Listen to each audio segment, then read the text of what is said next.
We call the meeting to order. If everybody could rise for the Lord's Prayer. In the name of the Father, and the Son, and the Holy Spirit, amen. Our Father, who art in heaven, hallowed be thy name. Thy kingdom come, thy will be done, on earth as it is in heaven. Give us this day our daily bread, and forgive us our trespasses, as we forgive those who trespass against us. And lead us not into temptation, but deliver us from evil.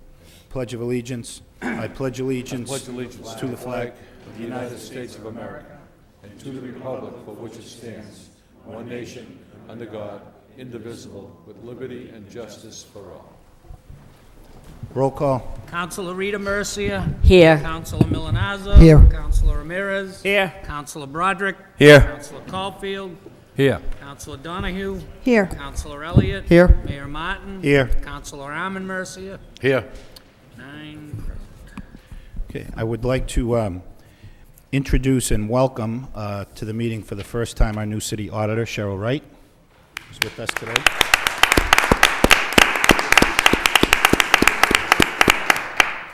And before we begin, we have a few folks who want to be recognized for a moment of silence. Councilor Donahue. Thank you, Mr. Mayor. I would ask that the chambers be darkened and that we rise in a moment of silence in memory of Tom Nealon, a longtime resident. Tom passed away a few weeks ago. A wonderful man, a wonderful family. Anybody who lived in the Highlands for the past 50 years probably knows Tom and Mary Nealon, his wife of 47 years, and a tremendous family. Tom was a lifelong educator. He contributed so much to not only his family, to the community. He was a loving father, husband, friend, and he will be missed by many. Thank you. Thank you. Councilor Caulfield. Thank you very much, Mr. Mayor. I would also like to offer a moment of silence with darkened chambers for Captain John Newell, a very dedicated and loving husband, father, grandfather, an extraordinary Lowell police officer with over 30 years of service. Officer Newell was named Police Officer of the Year twice during his 30-year career for his dedication and ability to solve many crimes in our city. Mr. Newell was a role model to many police officers, young and old. They respected him immensely, and they looked up to him.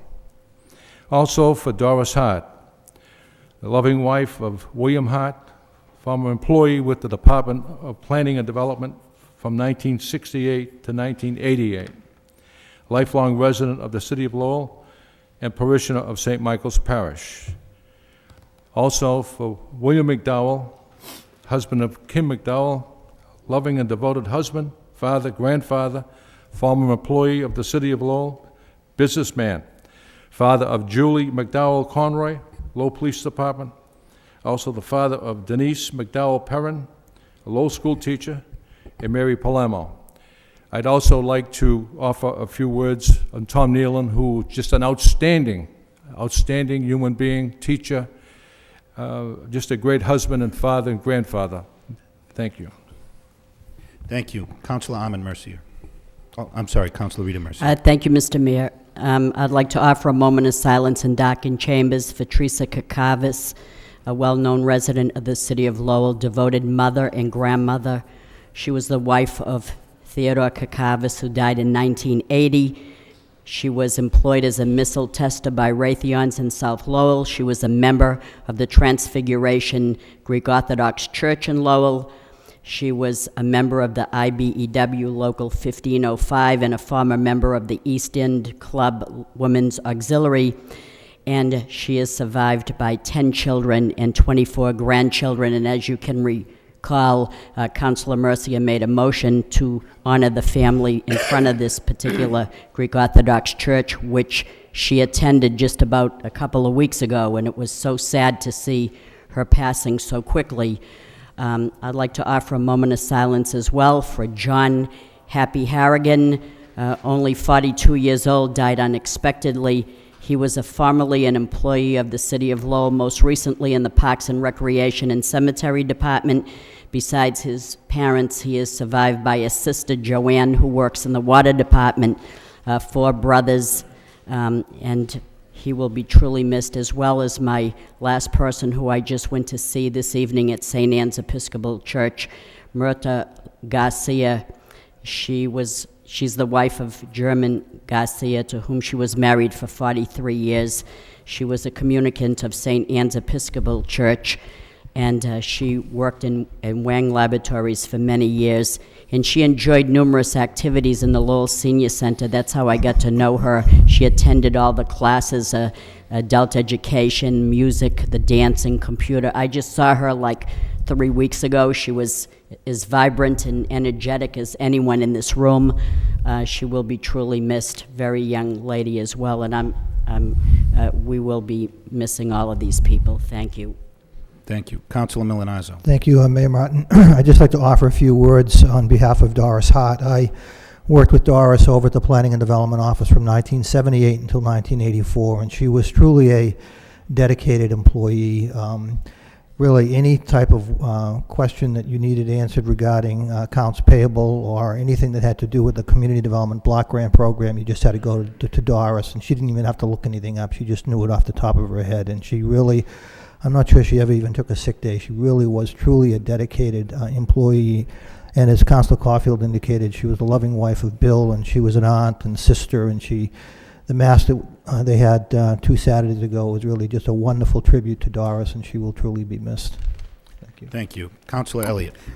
Just very briefly, I'd like to also speak of Doris Hart. Just briefly, I had the opportunity to work with her as well at Planning and Development, and Councilor Milanazzo and Caulfield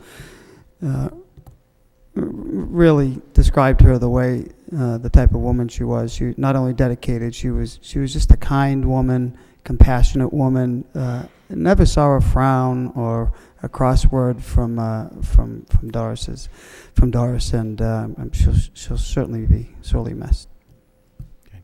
Thank you. If we could all rise in a moment of silence in darkened chambers.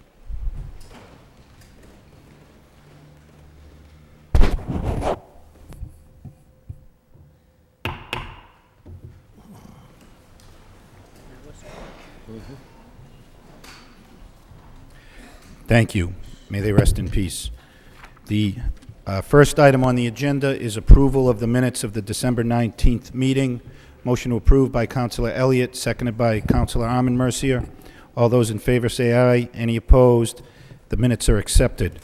Under the city manager's portion of the agenda, we have responses to various council motions and requests.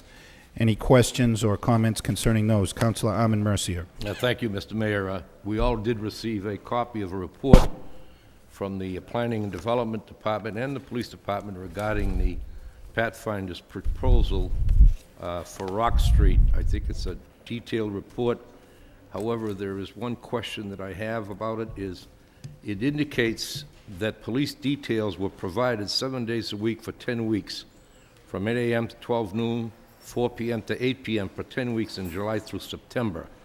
It doesn't indicate here whether or not that police detail was paid for by the owner of the building, or whether this is something that the city provided for and paid for it. Could somebody explain to me if that's something that we paid for?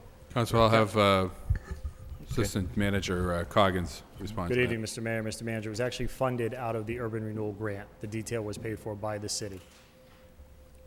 Do we have a number on what was taken out of that grant to pay for this detail for a nonprofit organization? I don't, but we can get that for you. I'd like to get that. Sure. Because, go ahead. Yeah, I'd like to get that because it would seem to me that our grant program that's designed for urban grants should not be allowed to be used for police detail for a group home that is causing some problems. So I would like to know how much money we took out of our grant program to pay for this. Okay, by way of clarification, I think, Councilor, it just we will get that information. I think it wasn't specifically for that group home. It was for general patrols in that area. It wasn't specifically geared towards that establishment, but we will get those numbers for you. So this report indicates that that's what it was for. Okay. Thank you. Thank you. Anything further on this?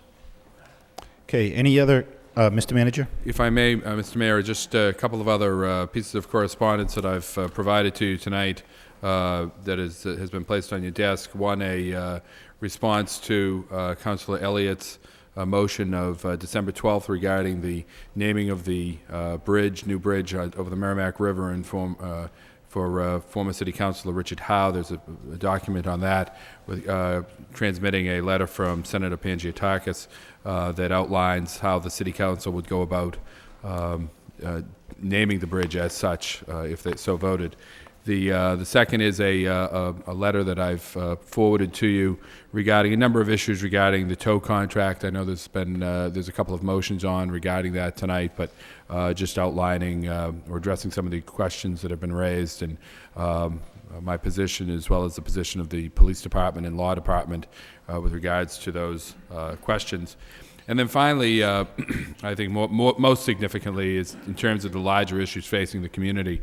I've forwarded to you a memorandum, a report that was prepared by Tom Moses, our Chief Financial Officer. I promised the council early on that we would be providing you with regular updates on our receipts and our expenditures on a quarterly basis. And so what I'm forwarding to you tonight is a report of the quarterly local receipts through December 31st. So in effect, it gives us 2 quarters worth of information. We will be preparing an expenditure report that will be sent on to you as well. And I would recommend or suggest that the Finance Subcommittee meet in the very near future with myself, Tom Moses, and the new City Auditor to go over the information, and then that be made a regular part of the council calendar, that we do that on a quarterly basis. Okay.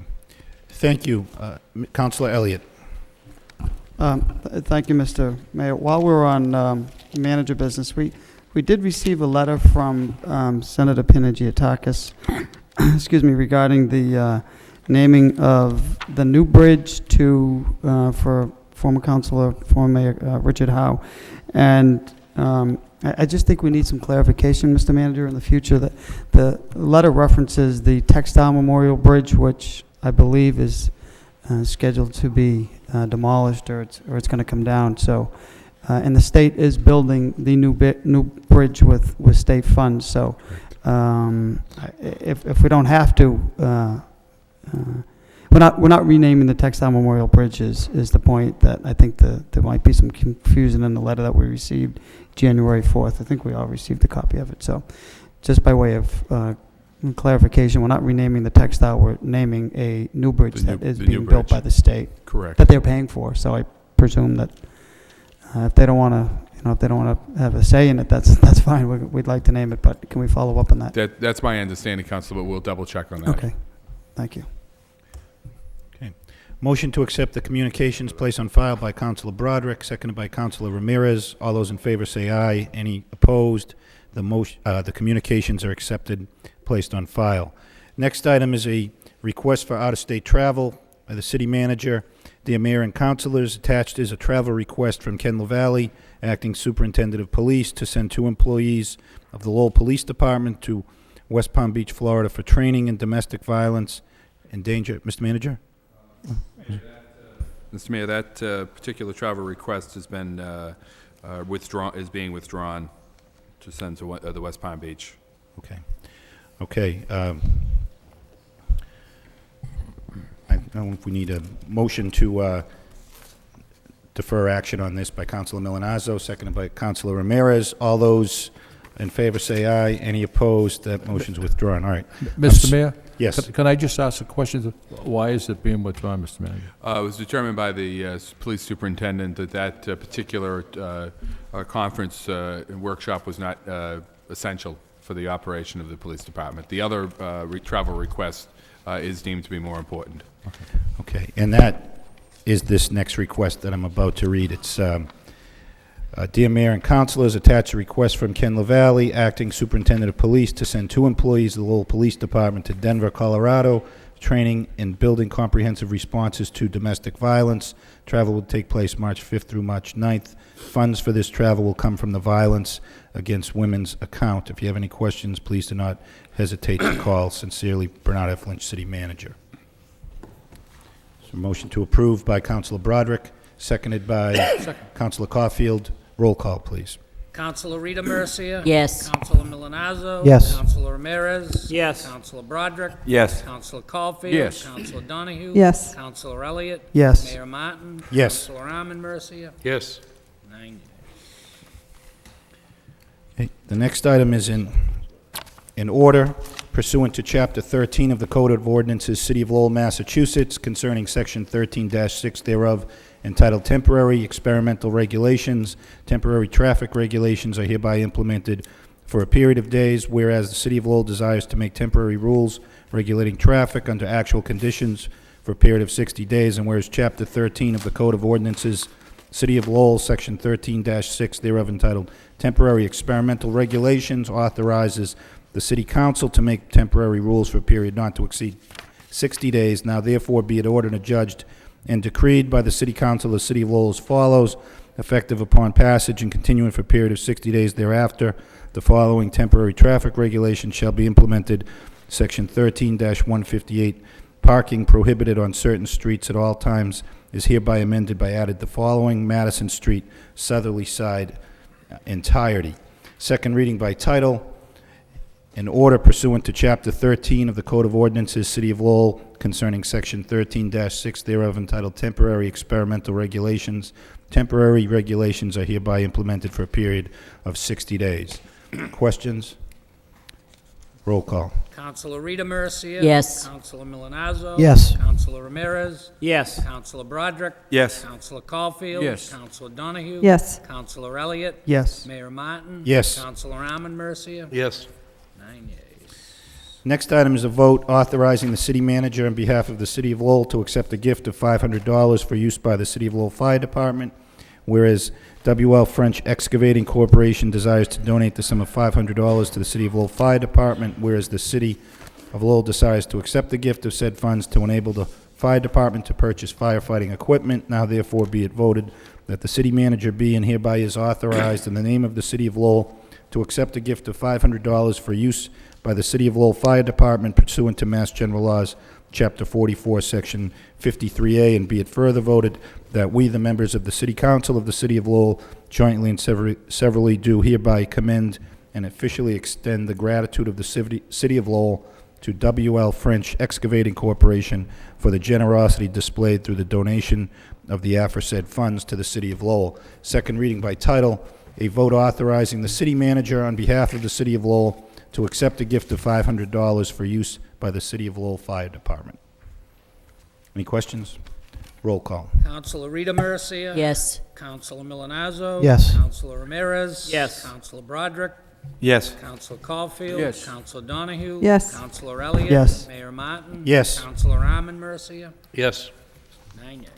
Next item is a vote authorizing the city manager to submit a grant application to the Massachusetts Department of Public Health under its Fire Safe Management Program in the amount of $26,800 for the City of Lowell Fire Department, whereas the Massachusetts Department of Public Health has grant funds available under its Fire Safe Massachusetts program in the amount of $26,800, and whereas the City of Lowell is desirous of applying for, accepting, and expending said grant funds from the Mass Department of Public Health, and whereas the grant will make available to the city the sum of $26,800 to provide funding for the City of Lowell Fire Department, now therefore be it voted by the City Council of the City of Lowell, the city manager be and hereby is authorized to apply for, accept, and expend funds from the Massachusetts Department of Public Health Fire Safe Massachusetts program in the amount of $26,800 for the City of Lowell Fire Department. Second reading by title, a vote authorizing the city manager to submit a grant application to the Massachusetts Department of Public Health under its Fire Safe Massachusetts program in the amount of $26,800 for the City of Lowell Fire Department. Questions? Roll call. Councilor Rita Mercia. Yes. Councilor Milonazo. Yes. Councilor Ramirez. Yes. Councilor Broderick. Yes. Councilor Caulfield. Yes. Councilor Donahue. Yes. Councilor Elliott. Yes. Mayor Martin. Yes. Councilor Arman Mercia. Yes. 9 yeas. Next item is a vote adopting a minor plan change to the Hale Howard Urban Renewal Plan to change the expiration date of the plan from June 2010 to February 1, 2007.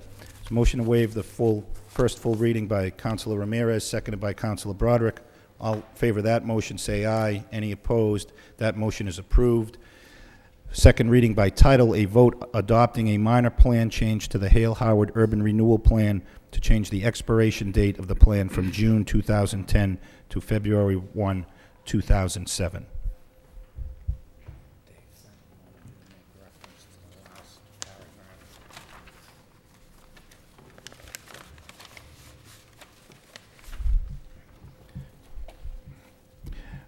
Okay. Okay, and I'm sorry, I need to also refer to the last two items in this vote, that the city manager is authorized to enter into and execute any and all documents, agreements, certificates, and the like necessary to effectuate the vote of the council and submit the name to the Commonwealth of Massachusetts Department of Housing and Community Development, and to record an appropriate instrument regarding the same at the Middlesex North District Registry of Deeds and Land Registration Office. And be it further voted that the city manager is authorized in the name and on behalf of the city of Lowell to take such actions as are necessary to execute and deliver any and all deeds and any other documents necessary in order to consummate the subject matter of this vote. Any questions?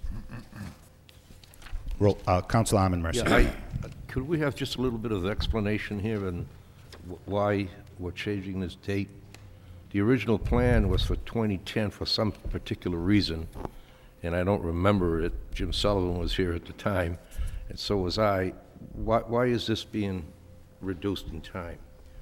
Through you, Mr. Mayor, there are some design requirements that come with the original plan that are really problematic for a company that's looking at the site right now. For example, the original plan requires that parking spaces be 190 square feet. We require they be 162. One of the companies looking to relocate to that area will not be able to meet their parking requirements under that standard. The plan also requires that no more than 20% of the site be occupied by a structure. That also would prevent this company from being able to do an addition to the current building on the site. And the last point is the plan requires that no parking be in front of the structure.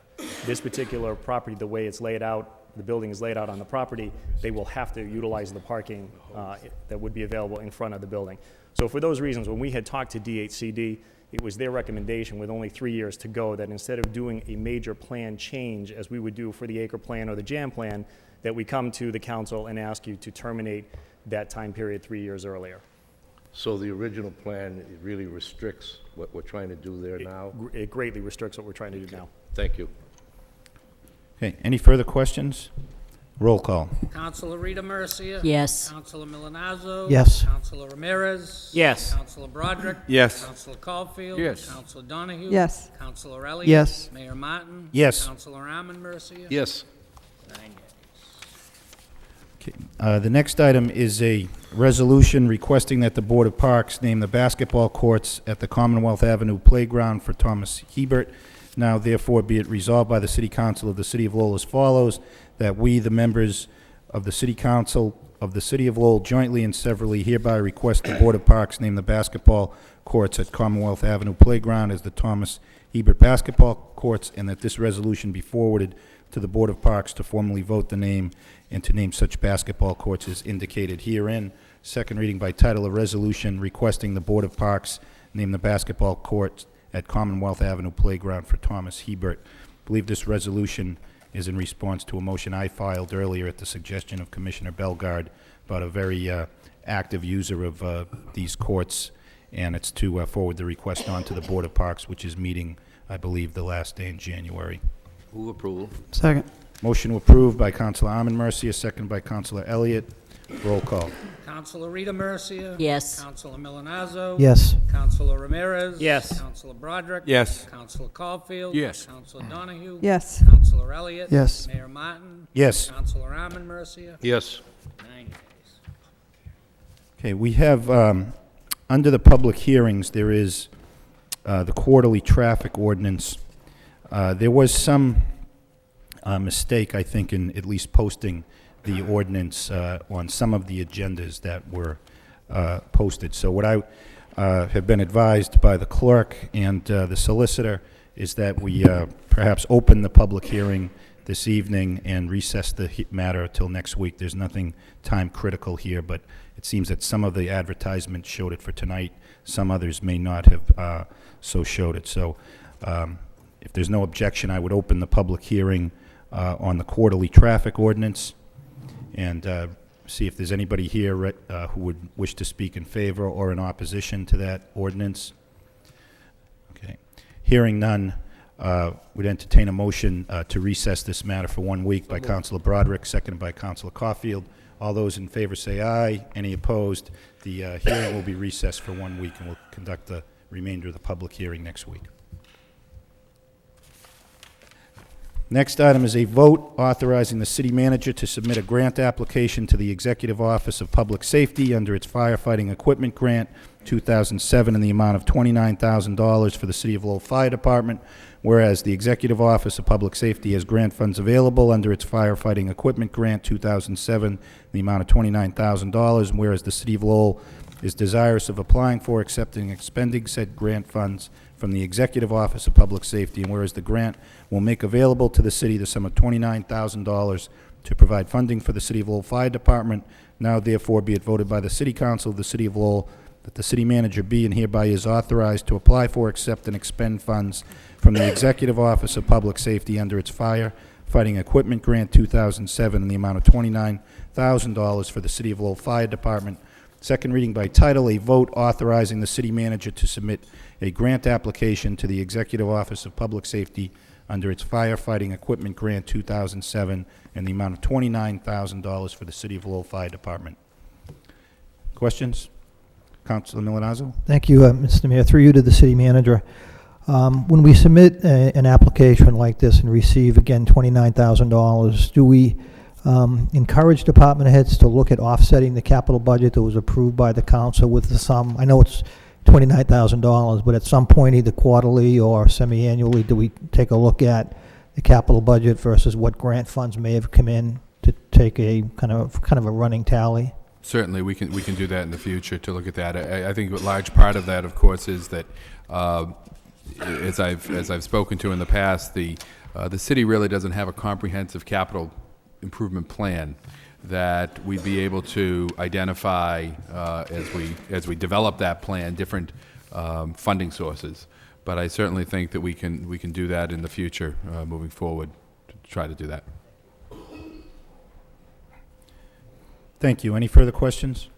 Roll call. Councilor Rita Mercia. Yes. Councilor Milanazzo. Yes. Councilor Ramirez. Yes. Councilor Broderick. Yes. Councilor Caulfield. Yes. Councilor Donahue. Yes. Councilor Elliott. Yes. Mayor Martin. Yes. Councilor Arman Mercia. Yes. 9 yeas. 9 yeas, the vote is approved. Next item is a vote authorizing the city manager on behalf of the City of Lowell to enter a lease agreement with Alana Ma of 36 Robin Street, Lowell, Massachusetts, for 4 parking spaces in the Leroy Street parking lot for a term not to exceed 3 years. Whereas Alana Ma is in the process of establishing a takeout fast food Khmer restaurant at 307 Westford Street in Lowell and has submitted a request to the city to lease 4 parking spaces in the Leroy Street lot for parking for said business for a term not to exceed 3 years. Whereas the Division of Planning and Development, the parking director, has proposed a rate of $40.12 per space per month for the use of said parking spaces. Be it voted by the City Council of the City of Lowell as follows, that the city manager be and hereby is authorized to enter into a lease agreement with Alana Ma for 4 parking spaces in the Leroy Street parking lot, that the lease spaces shall consist of 4 parking spaces at the Leroy Street lot on the south side of Leroy Street, Lowell, Massachusetts, and made part of the lease. Said lease shall be for a term of 3 years and shall be an amount not to exceed $40.12 per space per month. Total payments during the entire 3-year lease shall not exceed $5,616.80. Such payment to be made as follows: the first year, $1765.28, which is $40.12 per month times 4 parking spaces for 11 months. The second year, $1925.76, $40 per month per space times 4 spaces for 12 months. In the third year, $1925.76, $40.12 per month per space for 12 months. Second reading by title, a vote authorizing the city manager on behalf of the City of Lowell to enter into a lease agreement with Alana Ma, 36 Robin Street, for 4 parking spaces in the Leroy Street parking lot for a term not to exceed 3 years. Mr. Mayor? Council Milonazo. Thank you, Mr. Mayor. Just a quick question. Do we plow this in the winter time? Is that Yes, we something do. we take care of? Okay, thank you. Council Caulfield. Thank you, Mr. Mayor. There's approximately, 65 parking spots in that parking lot? That would be a good approximate number. 65. They're not metered, are they?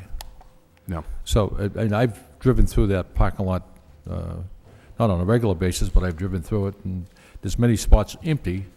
I look at this as revenue coming into the city. It is. Absolutely. Any further questions? Roll call. Councilor Rita Mercia. Yes. Councilor Milonazo. Yes. Councilor Ramirez. Yes. Councilor Broderick. Yes. Councilor Caulfield. Yes. Councilor Donahue. Yes. Councilor Elliott. Yes. Mayor Martin. Yes. Councilor Arman Mercia. Yes. 9 yeas. Next item is a communication accepting the resignation of Stephen J. Gendron from the Pollard Memorial Library Board of Trustees. It's a communication from the manager. Dear Mr. Gendron, this letter acknowledges receipt of your letter dated November 15, 2006, in which you resigned from the Library Board of Trustees effective January 4, 2007.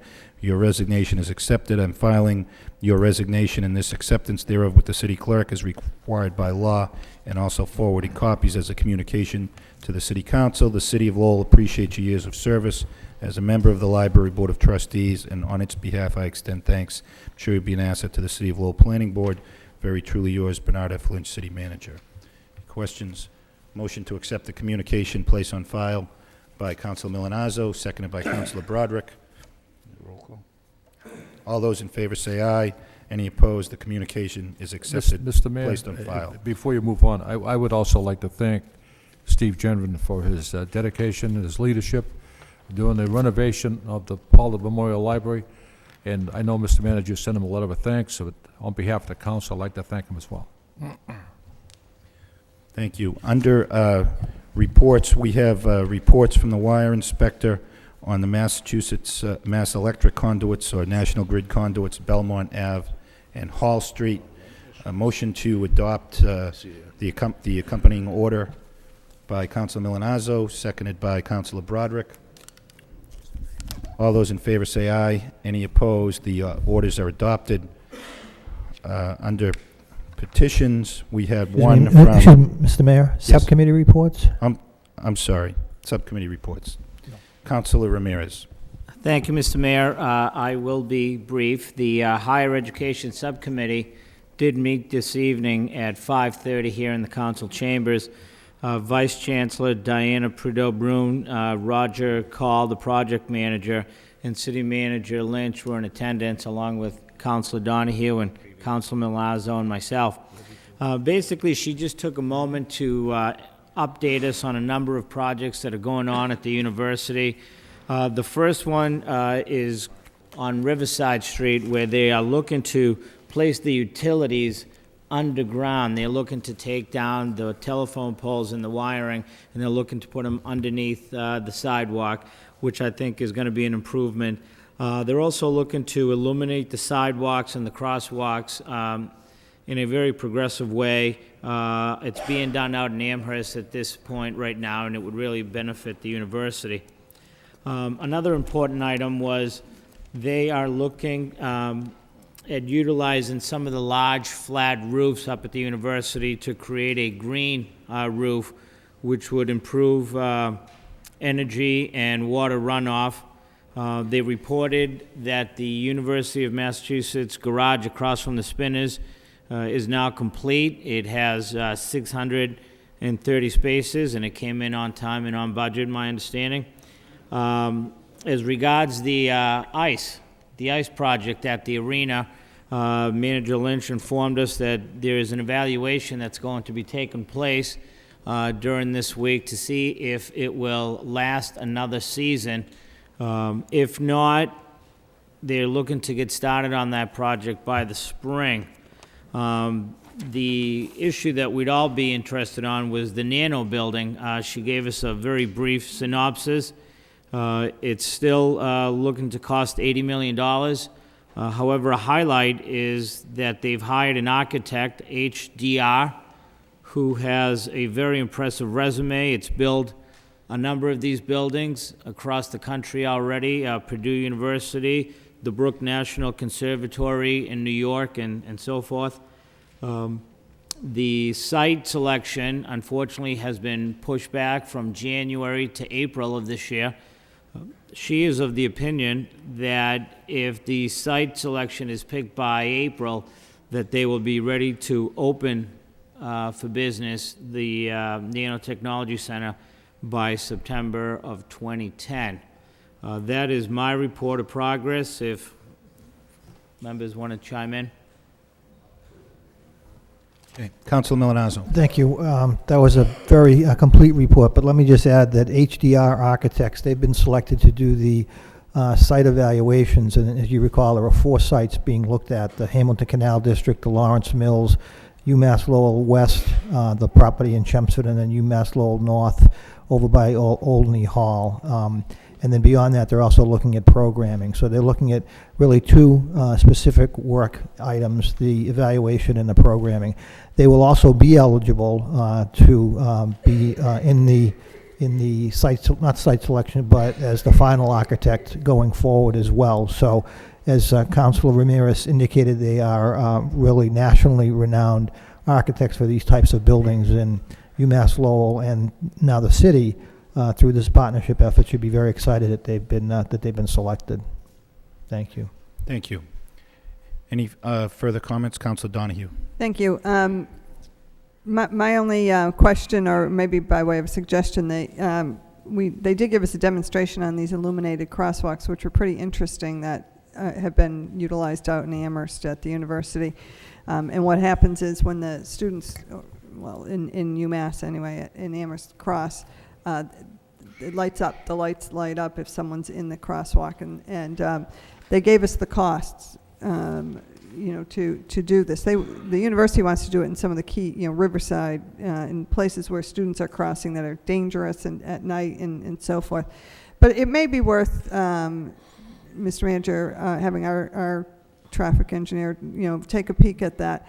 There are a couple of crosswalks in the city that are dangerous, especially at night. And I know the police department has been handing out some tickets to motorists who won't stop for people in crosswalks, and that seems to have an effect. But even illuminating the walks when someone is in it could be another tactic. So I think it's worth looking at least for some of those areas that we know to be dangerous when it gets dark. And it doesn't have to be late at night. I mean, at this time of year, it's when work is getting out. You take your life in your hands crossing Market Street, I'll tell you, even with traffic lights. So just a suggestion.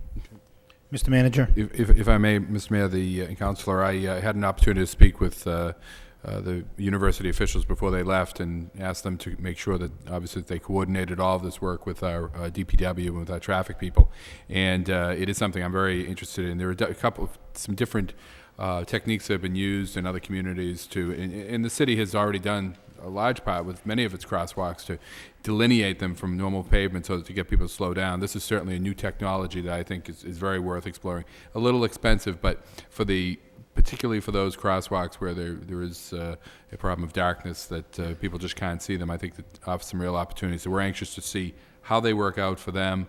We'll also, obviously, if we have an opportunity to look at the ones out in UMass Amherst, check them out now and see if we can work them into our plans, particularly in the downtown area where we're currently working with our engineering people as well as the local state delegation to see about getting some additional state monies to redo the downtown area. So I think you make an excellent point, and we will follow up on that. Motion to accept the report as a report of progress by Councilor Broderick, seconded by Councilor Elliott. All those in favor say aye. Any opposed? The subcommittee report is accepted.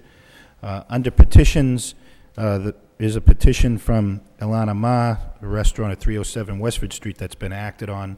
I don't think we need to take any action on that petition. We do have one from Verizon requesting an easement at Adams and Fletcher Street. Motion to refer to the Law Department for report and recommendation by Councilor Broderick, seconded by Councilor Donahue. All those in favor say aye. Any opposed? That matter is referred for report and recommendation. Last petition we have is from Mark Goldman.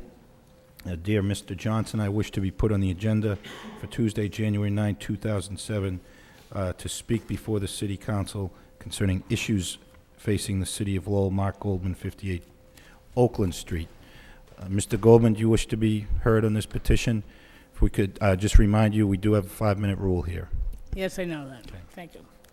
Mayor Martin, City Councilors, City Manager Lynch, Administration, and residents of Lowell.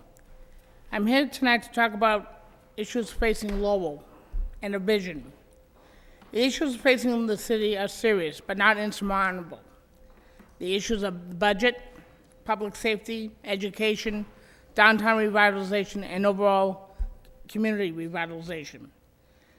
These issues call for a long-term vision, and we have done some of these visions, long-term plans.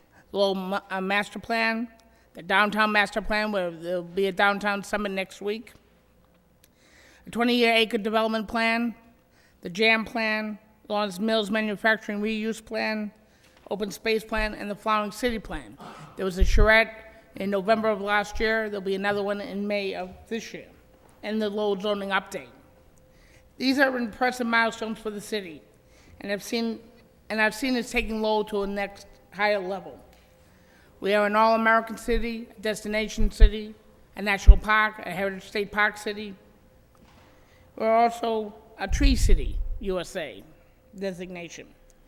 Lowell can, and hopefully in the next few years, might even be a World Heritage Site. It's a dream of the late Mary Butcher-Lupo and the Human Services Corporation, and now Lowell Flowering City.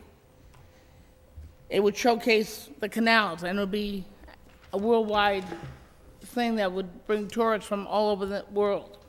These are all visions for making Lowell the best mid-sized city not only in the state, but in the nation. We have the best art galleries, museums, sports venues, the auditorium, and the Merrimack Repertory Theater. The point I'm making is stating a vision, or a series of visions, is extremely important. 2 city managers did that in State of City addresses, Richard Johnson and Brian Martin. They stated the visions of what had happened the previous year during their term and what they wanted to see during the next year. We haven't had that in the last 6 years. We need to hear from the Chief Executive Officer, the city manager, as to what his vision is, what has happened since he became the city manager in the beginning of August of this year, and what he wants to take Lowell in the next 12 months. The Pawtuckaville Master Plan, the MIT-sponsored Centerville Master Plan, and the Hamilton Canal District Redevelopment Plan are now under your watch, Mr. Manager. And I urge you to consider giving a State of the City address that will begin your legacy for where you see the city going. Thank you very much. Thank you, Mr. Goldman. So, motion to refer this matter to the city manager, I That's suppose. exactly what I was going to say. Move that the request be referred to the city manager. Okay, so moved by Councilor Armin Mercier, seconded by Councilor Broderick. All those in favor say aye. Any opposed? Matters referred to the city manager. We have 2 claims from Michelle Hoey, Lowell, and Stephen Nichols of Lowell. These matters to be referred to the Law Department. So moved by Councilor Rita Mercier, seconded by Councilor Broderick. All those in favor say aye. Any opposed? The matters are referred to the Law Department. Under the motions... Mr. Mayor, before you go to the motions, Yes. We received a document this evening titled The View from the Highlands, which is actually a document from former city manager Jim Sullivan regarding the city's financial condition and his concerns about the debt and whatnot. I wondered if we could suspend the rules and refer this to the Finance Subcommittee for review and recommendation. Second. Move to suspend the rules in order to act on this. Motion to suspend the rules in order to consider this communication and refer it to the Finance Subcommittee. Is there any objection to suspending the rules? Councilor Donahue? No, I don't object to, I think it should be referred to the manager and the Finance Subcommittee simultaneously. Fine. I would imagine when it goes to the finance subcommittee, the manager would be there anyway, but Right, that's no, fine. my That's point fine. is that just to get a report, Sure. something in writing from the manager. I haven't seen it, I haven't read it. I mean, I saw it on the desk, I did read the article that was in the paper a few weeks ago, but I just think it would be helpful to hear from the manager and his finance team, as well as, referring it to finance. Okay, so Yeah, let me that's just get, fine. Send it to so the city motion then is no objection to None. that change. So the motion is to suspend the rules for the purpose of considering this Right. matter and so referring it. Right. Mr. Mayor? Any objection to suspending the rules for that The purpose? purpose, actually, the reason, I should say, is that this one sentence, I have raised these concerns to create a dialogue on the policies to be established by municipal government to adequately serve its citizens. So I'm assuming that this is to be forwarded to someone to come up with some sort of policy, or at least address the issues that are raised in here. Okay, Mr. Mayor? just one moment, Mr. Sullivan. All those in favor of that motion, say aye. Any Aye. opposed? So the motion to suspend the rules is adopted, and then the motion by Councilor Armin Mercier to so refer this matter to the city manager and the finance subcommittee, second by Councilor Rita Mercier. All those in favor of that motion, say aye. Any Aye. opposed? That motion is adopted.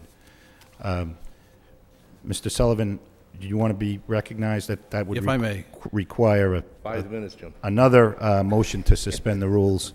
To, If I may. First of all, Mr. Mayor, it's a pleasure to be here. well, let me just make sure there's no objection to that. No objection to hear from Mr. Sullivan? No. Okay, so the rules are suspended. Go I ahead, spent Mr. three and a Sullivan. half years in this council chamber, so I'm quite familiar with it, and I spent 11 years in the council chamber in Cambridge, so I'm familiar with that. And I know how difficult the job is of city councilors.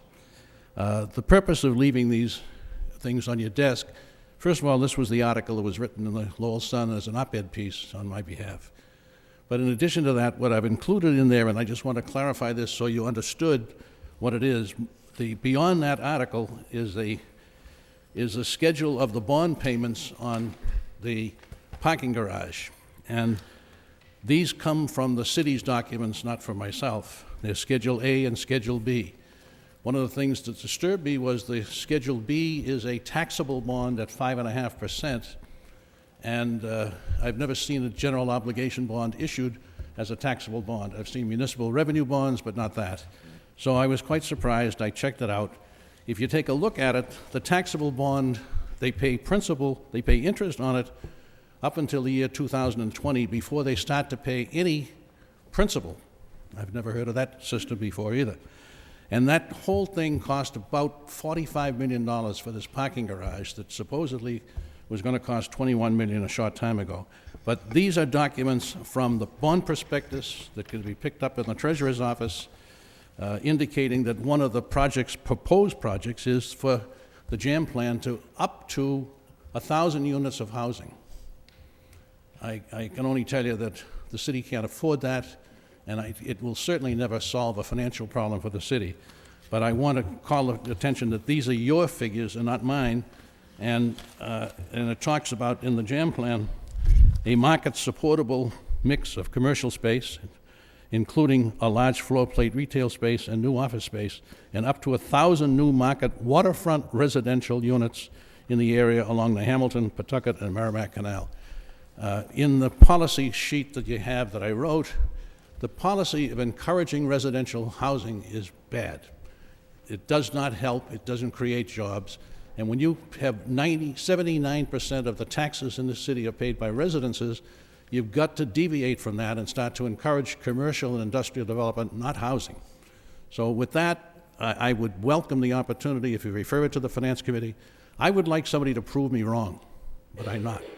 So I would like to meet with the Finance Committee if they review these documents, because the figures for the city are really difficult. For example, in the bond schedule, you are scheduled to pay on 3/15/2007.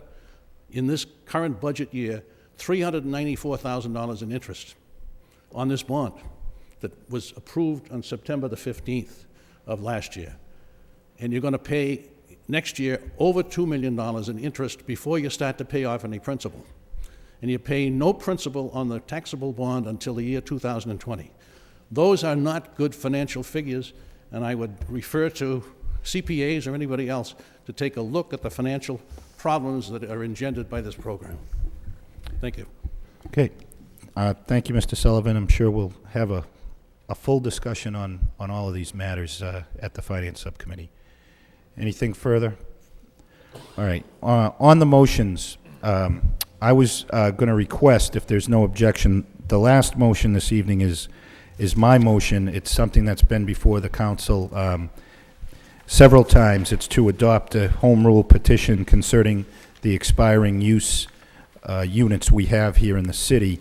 There are several elderly residents here interested in this, and rather than have them wait until the end of the meeting, I was hoping we could take this Move to motion suspend the first. rule. So motion to suspend the rules to Second. consider this matter by Councilor Donahue, second by Councilor Caulfield. All those in favor say aye. Any opposed? So we'll consider this motion. City Council requests the city manager have the law department prepare a home rule petition to file in the legislature relative to saving affordable housing in the city. As I said, this is the same, it would be my intent to be the same petition we filed in the past concerning expiring use units, seconded by Councilor Milanazzo. There is somebody registered to speak on this. Michael Kane. Thank you, Mr. Mayor, and thank you, councilors, for taking it ahead of schedule and giving us a chance to speak on this. This is a measure that has been previously voted, I think, 3 times by the Lowell City Council on a unanimous vote each time and filed at the State House. It unfortunately has not yet passed the State House, but we're hopeful that with a changed environment that we can get it passed this year. The City of Boston is refiling a similar home rule petition. The City of New Bedford, for the first time, is filing one. And the City of Quincy is also filing one by tomorrow's deadline. This is important because although the council has adopted this before, in the last 2 sessions it was actually filed after the bill filing deadline.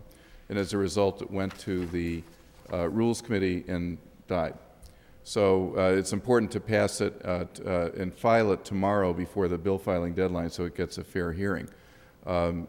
We would recommend it being filed in the Senate. Senator Panagiotakos' office knows that you're voting tonight, and I think they would be willing to file it on behalf of the city.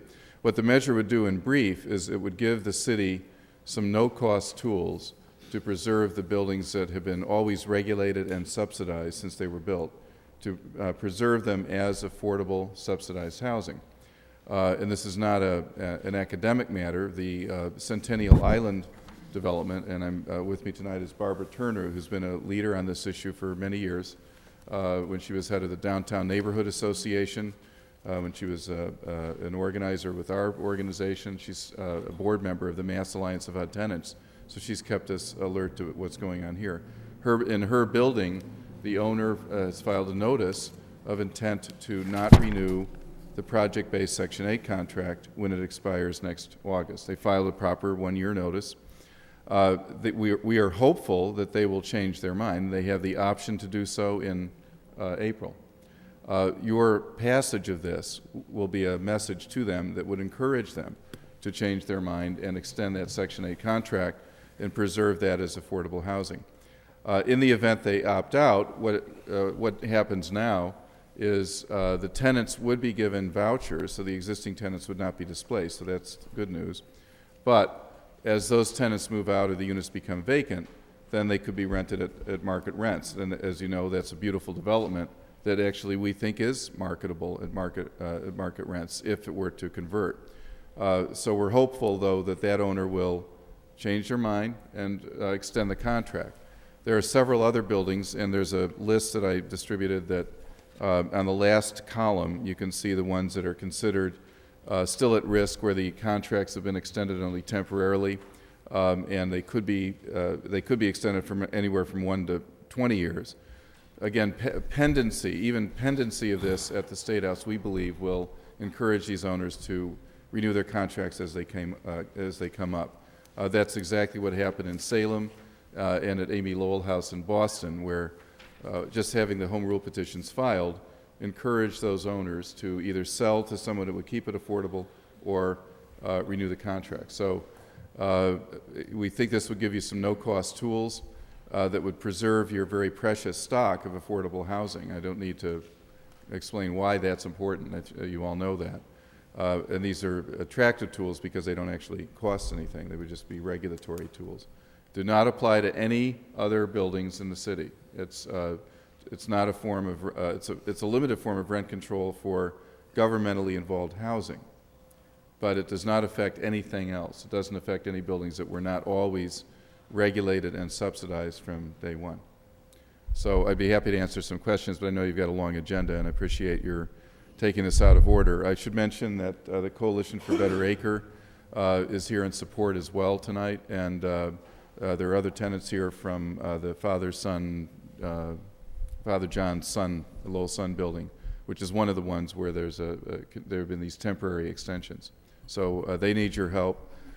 We need your help at the State House. The more cities that file this, the better prospect. Senator Panagiotakis is going to refile the statewide Enabling Act, which is the statewide version of this, which if passed would give similar protections to the city. So it's a part of an overall strategy. With the new governor, we're hopeful we'll see some action on this year. So thank you for considering this, and we appreciate the city's support for this measure in the past. Okay, thank you. Councilor Milanazzo. Thank you, Mr. Mayor. Through you to Michael, if I could. First of all, thank you for bringing this to our attention, and hopefully the council will support the motion. But I did have a question regarding North Canal Apartments, and I do see Darcy here from the CBA. Why are they listed as units at risk for 2010? I know that they just went through I think this is a list that was prepared in September of '04 by CDAC, which is a state agency, and what they do is simply identify the contracts that come up. I would say I haven't spoken to CBA about that. I'm assuming that in their case, because they are a nonprofit sponsor, they will North Canal. They'll extend it. They already have. So that one's.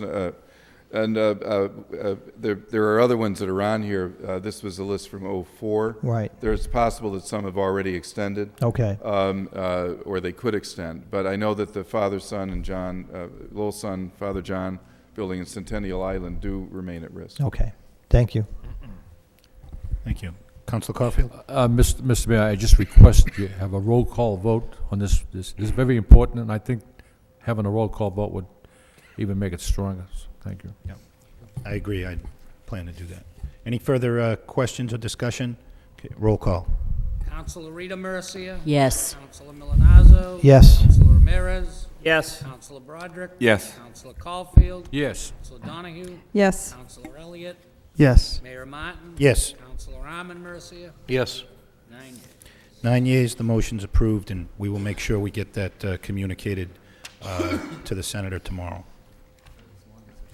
Next motion is by Councilor Caulfield. Request the City Council, through the City Manager, invite Mark Young, Executive Director of the Wastewater Treatment Utility, to make a presentation to the Council and viewing audience on CSO procedures. Second by Councilor Elliott. Councilor Caulfield.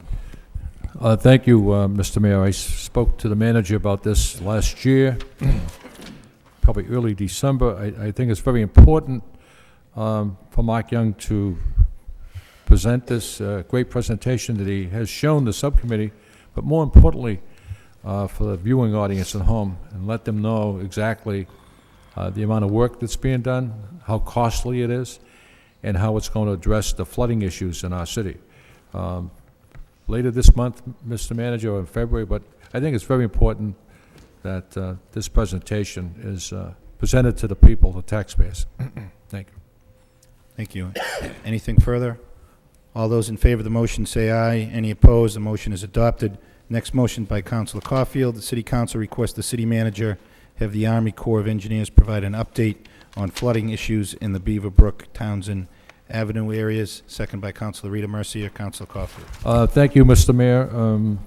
I believe I filed this motion back last May, and I know it's early in the stages to get an answer, but I think it's wise, Mr. Manager, that we contact them and let them know that we're concerned, and if they have come up with any procedures or any plans to address hopefully no future flooding, but to address any future flooding at Beaver Brook, Townsend Avenue, and so forth. So, Mr. Manager? If I may, Mr. Mayor, just to give a brief update, and then we'll get a more a complete update for the council. We have been in touch with the Army Corps of Engineers, and we've been working with Congressman Meehan's office on moving forward with our request of September that we had when we had the Army Corps out to look at a couple of sites in the city, but in particular this area along Beaver Brook. We're hopeful that they will be able to move forward with the study that we're looking for and some recommendations for improvements. But the other issue that we've encountered of late with the Army Corps of Engineers and the Federal Emergency Management Agency is that, if you recall, back in when they came out in September, they handed me at that time some correspondence that had been sent to the city in the fall of 2005. And apparently had been sent to the city on a number of occasions in the past regarding some work that the city is responsible for doing for upkeep of the riverbank and the bank of the brook with vegetation that had not been done. And then there was also some work that needed to be done on the pump station that was built at the same time as that levee was built back in the early 1940s. And the fact that that work had not been done was of a concern. Obviously, to us at the time, we moved forward to start to get the pricing to do that repair work because there was always the risk that this would have some type of negative impact upon the citizens that would be in those affected areas. What's become more of a concern to us now, and this sort of has a connection to what went on down in New Orleans with Katrina, is that the Corps of Engineers and the FEMA have now determined that in those areas where they have built made public improvements and the communities have not maintained those facilities, that they are putting us on notice, and they have put us on notice, that if that work is not done, then they would walk away from any responsibilities related to those facilities, and it would have an impact upon the ability of the residents to get the necessary flood insurance. So that's the issue that we're really working with the Army Corps right now on in Congressman Meehan's office. But I just wanted to bring that to the attention of the council. Assistant City Manager McCarthy and the mayor's office was involved in a meeting that was held back in December. We were able, along with a number of other communities, to get an extension. We've asked for an even longer extension to do the necessary work, but obviously that's our top priority right now. could you furnish the council with that report so we can have some data so we can? There really isn't it's not a report, but we'll forward the documentation. What the city's going through and what the Army Corps of Engineers expects from the city. We will get that out to the council. Yes. Thank you. Anything further? All those in favor of the motion say aye. Any opposed? The motion is adopted. The next two motions are very similar. Any objection to considering them together? So the first is by Councilor Elliott. The City Council requests the City Manager report to the City Council on the result of the towing contracts. Second by Councilor Milanazzo. And the other motion by Councilor Caulfield. The City Council requests the City Manager report on the awarding of the towing contracts. Second by Councilor Rita Mercier. There are some parties registered to speak on these motions. First is Tracy Chafe of 29 Canada Street. Is she here? Here. Hi, Todd Chase. I'm sorry. It's okay. Hello, my name is Todd Chase. I'm from General Manager of Ferrera Towing, Inc. We've got a terminal at 29 Canada Street. We're one of the companies that submitted an application for a Lowell towing contract. I myself am a third-generation tow operator with this company that's been in business for over 40 years. We've got over $1 million in towing and recovery and support equipment, and we have the most towing equipment in the greater Lowell area. Ferrera Towing is not affiliated with any other tow company. I've come to this meeting tonight to address the City of Lowell with the questions of what would happen in the event of a serious incident involving a heavy commercial motor vehicle carrying hazardous materials within the city. And also, I've come for consideration to be added to the tow list if it is expanded or amended. Hazardous materials being transported in these trucks should be a great concern to the city. In the event that a tanker truck carrying hazardous materials such as gasoline, diesel fuel, fertilizer, etc., overturns en route to its destination, there is not a tow company currently on the city tow list at this time that has the experience or the qualifications to upright this unit. If improperly uprighted, a tanker truck could split open and cause contamination to include the Lowell City water supply. In addition to our towing operation, Ferrera Towing has the experience, qualifications, and the proper $5 million insurance coverage to right these units without incident or causing further spill. We have operators trained and certified in advanced heavy-duty towing and recovery operations.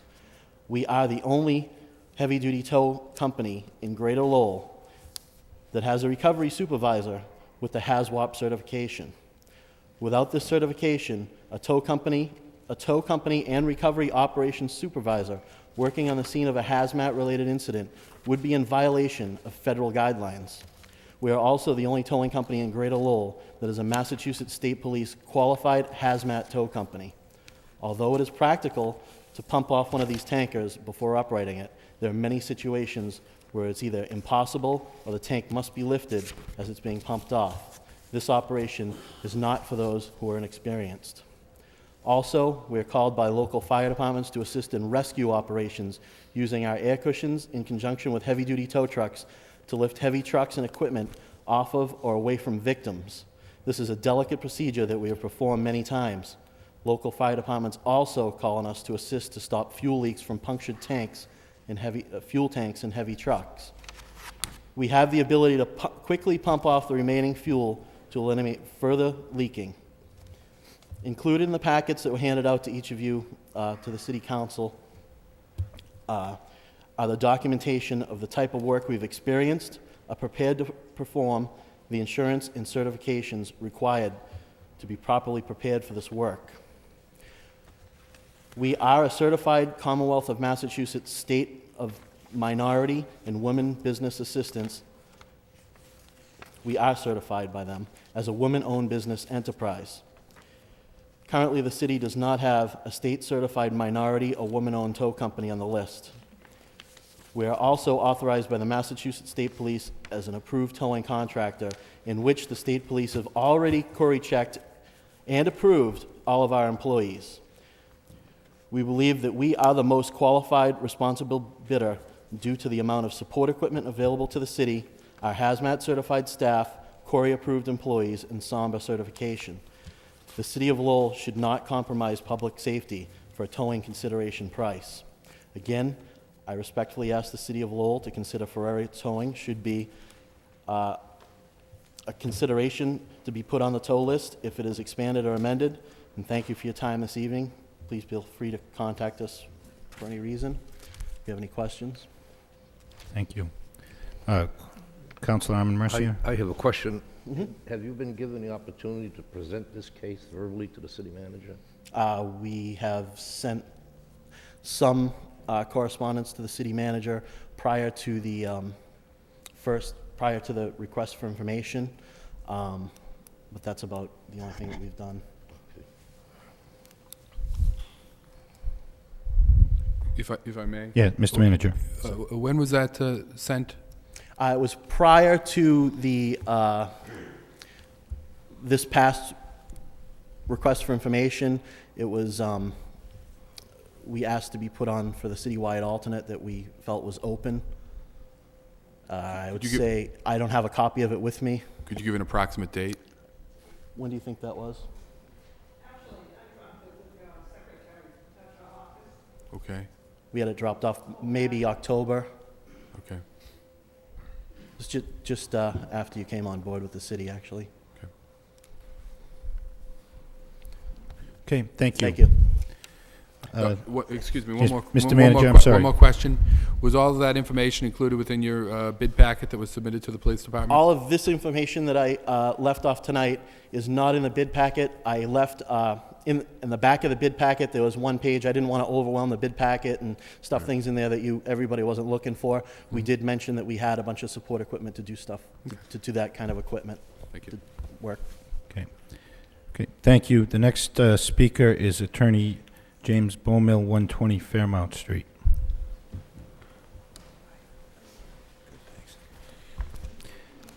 Thank you. I have provided the council and the manager with a letter detailing our numerous objections to the process of bidding. I represent Christopher's Towing, and I won't waste everyone's time with repeating that here. I presume you can read the letter that we've submitted, and if anyone doesn't have a copy, we have additional copies to give you.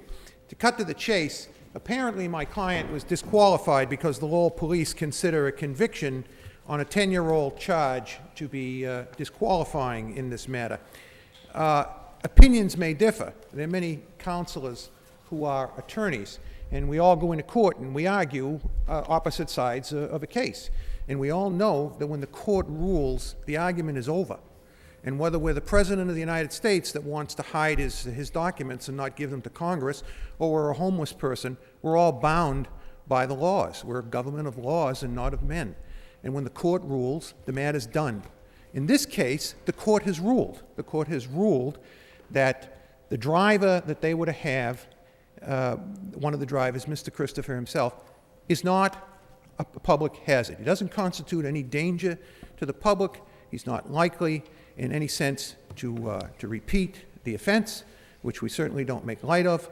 But there's a court ruling on this. And in the face of a court ruling, our differing opinions must fall away.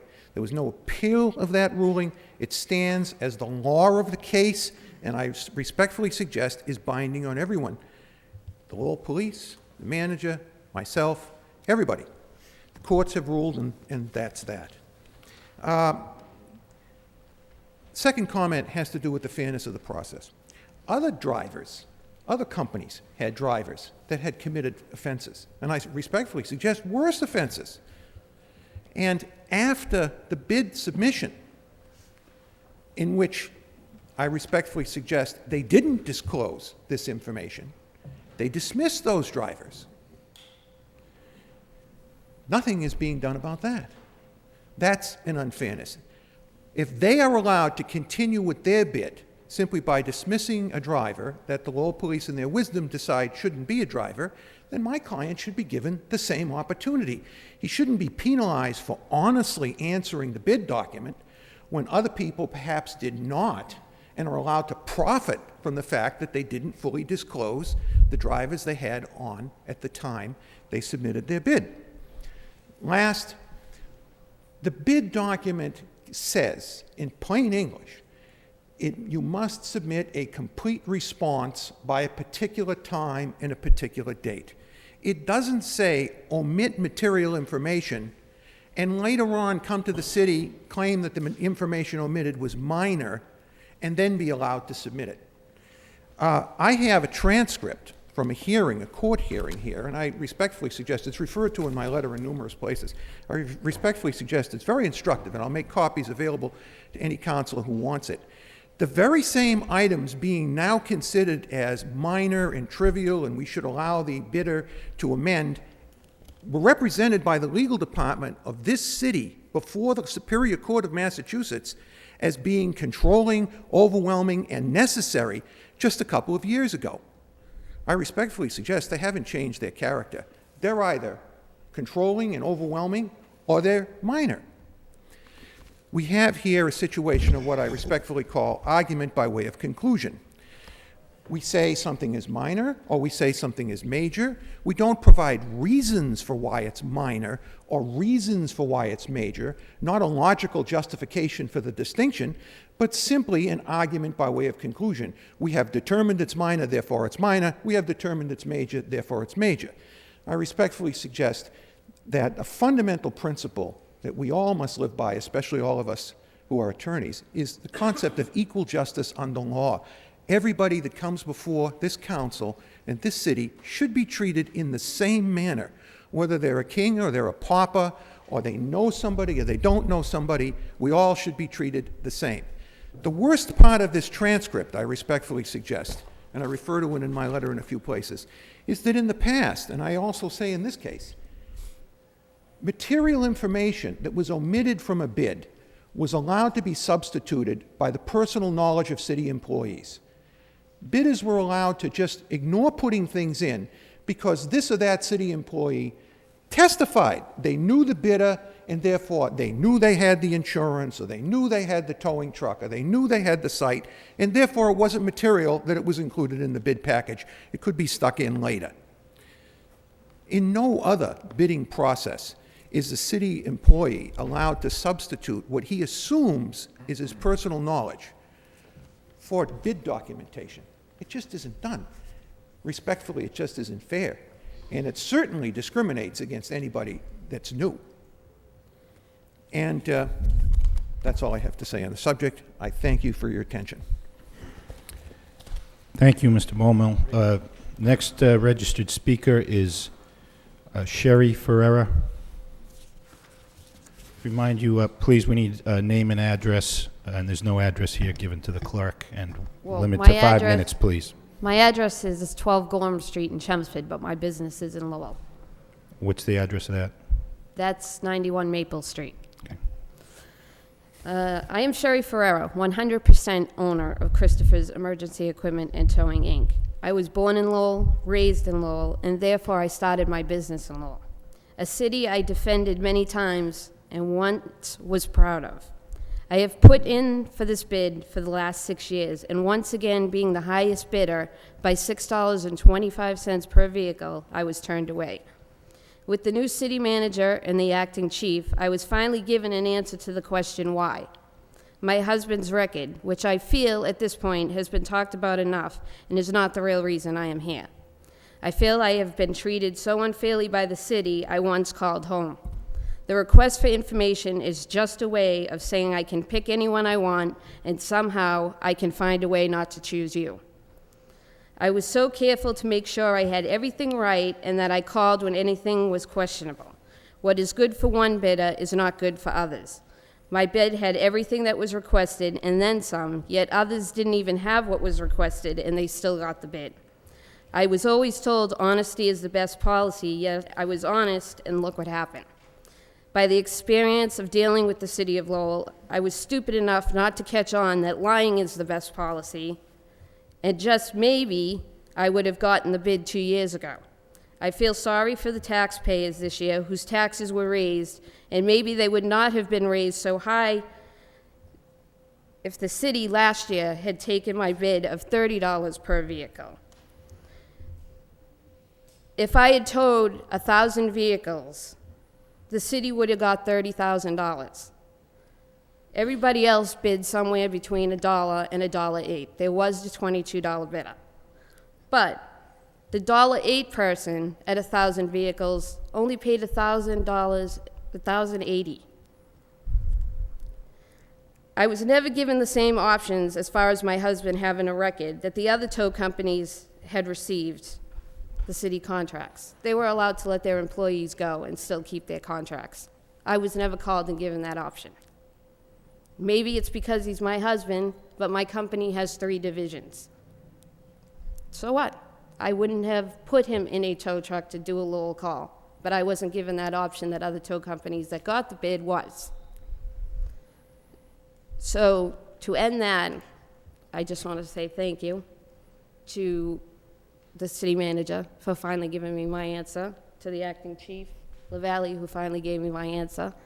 But as far as everything else, I was treated unfairly, and that's how I feel.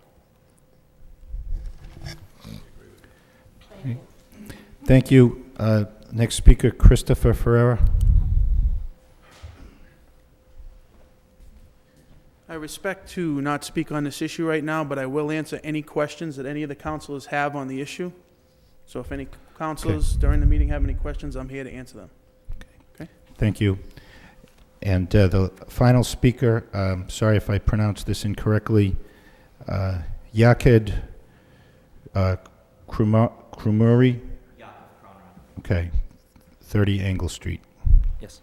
My name is Yakov Kronrad. I do reside here in Lowell at 30 Angle Street, Unit 3, just by the RMV in the condominium complex there. I come here today kind of at two roles, both as a private citizen who's concerned about the subject, but also as the vice president of the board of directors of a statewide nonprofit coalition called EPOCA. What that stands for is actually ex-prisoners and prisoners organizing for community advancement.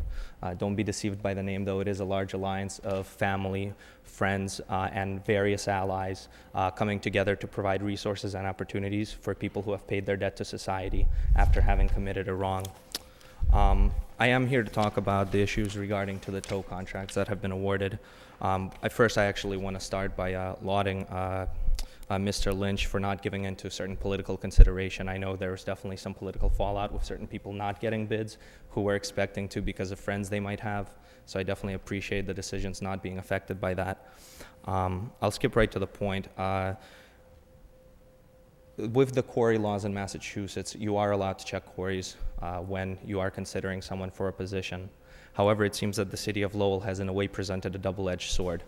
You ask people up front before you even consider them whether they have anyone who has a felony conviction, and when they answer honestly, as in their case, you preclude them from even consideration or being able to address the issues.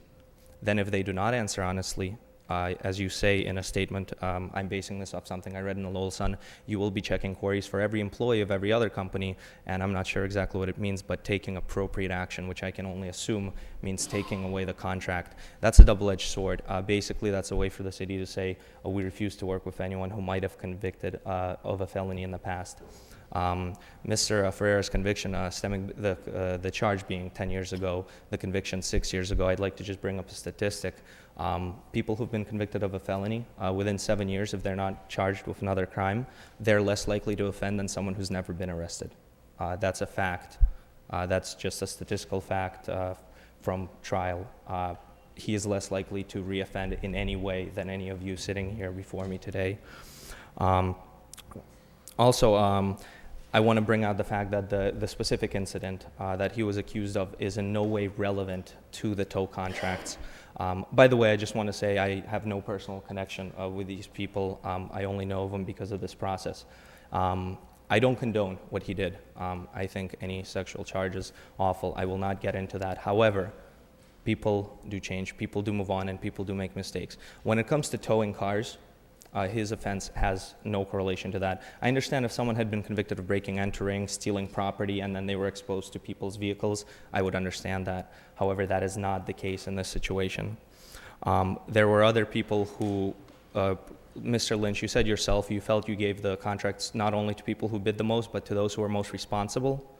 I would like to bring to your attention that there were 3 companies given bids who have conducted things in the past that I would consider much more relevant to this issue. Without naming names, there's people who have had stolen property found at their garages, people who did not submit proof of liabilities in time, people who've destroyed cars that have been involved with fatal accidents, and also people who have obviously mistrained drivers because due to improper operation of equipment, deaths have resulted from people. I would say that those are much more relevant facts than someone's felony conviction. I want to also say one more thing. In this case, people always talk about being soft on crime, tough on crime. In this case, I'm not personally worried about Mr. Ferreira's success in life. His wife does own a business that does have tow contracts with other cities. He's not at risk of being homeless if he doesn't get this tow contract. However, I believe this is setting a very dangerous precedent. When the city refuses, just from the merit of someone having had a mistake in their past, to deal with them in any way, what kind of message does this send? There's a lot of people out there who do make mistakes. A lot of people we work with day in and day out who try to fix their lives and move on. The quarry is not tough on those the quarry does not stop people from going out and committing crimes. You don't have to have a quarry check to sell drugs, break into someone's home, or commit a sexual offense. You do have to have a quarry to make an honest living, to raise an honest family, and to take care of your kids and to raise a family and run a business. The quarry is tough on those trying to change and move on. One more thing I would like to talk about is this is something that is catching on in the state, this mentality. People all over the state agree with this, that we have to reform our quarry system, and we have to move forward, and we have to adopt a policy of being smart on crime and not talk about being soft or tough on crime. Let me give you a few quick examples. Our governor, as you all know, has specifically said he wants to work on quarry reform. Last year, there was a Public Safety Act. Quarry reform was a major part of it that unanimously passed the state Senate. Our own state senator, Panagiotakis, co-sponsored that legislation, and many other senators had as well. They feel it's un-American to not give people a second chance. Resolutions have passed in Boston and Brockton unanimously, saying that the city cannot discriminate on the basis of a felony when dealing with people and contracts awarded by the city. This is not a neoliberal approach in any way. If any of you are familiar, city councilors Mike Flaherty and Steve Murphy in Boston supported this very much. No one can claim that they are ultra-liberal. This was not something pushed through by Chuck Turner in Boston. I've spoken to them. They're willing to come and meet with the city councilor in terms of the quarry issues. We will be pushing for resolutions and ordinances of a similar kind in surrounding cities, including this city, in the coming year. This is a very important issue. There will be a Public Safety Act passed at the state level within the coming year. It is a statewide issue. I would suggest that the council seriously consider these matters and take a proactive role in helping to reform this system and the way we approach people in situations like this, instead of waiting until a law is passed at the state level, forcing contract negotiations to go a certain way. At this point, I just want to say thank you very much for giving me a chance to speak here. I would be willing to be in touch with anyone who's maybe interested in whether it be statistics, statewide issues, or the resolutions and ordinances, which we do plan on introducing as time goes forward. And I would strongly urge you, again, with no personal connection, that you do consider everything that has been presented to you and the unfairness and inequity that has, I feel, been exposed in dealing with these toast contracts. And I also, if anyone would like my information for further review, I can make that available if you ask. And I'd be happy to answer any questions if anyone has any. Okay. Thank you very much. Thank you. Okay. Councillor Elliott.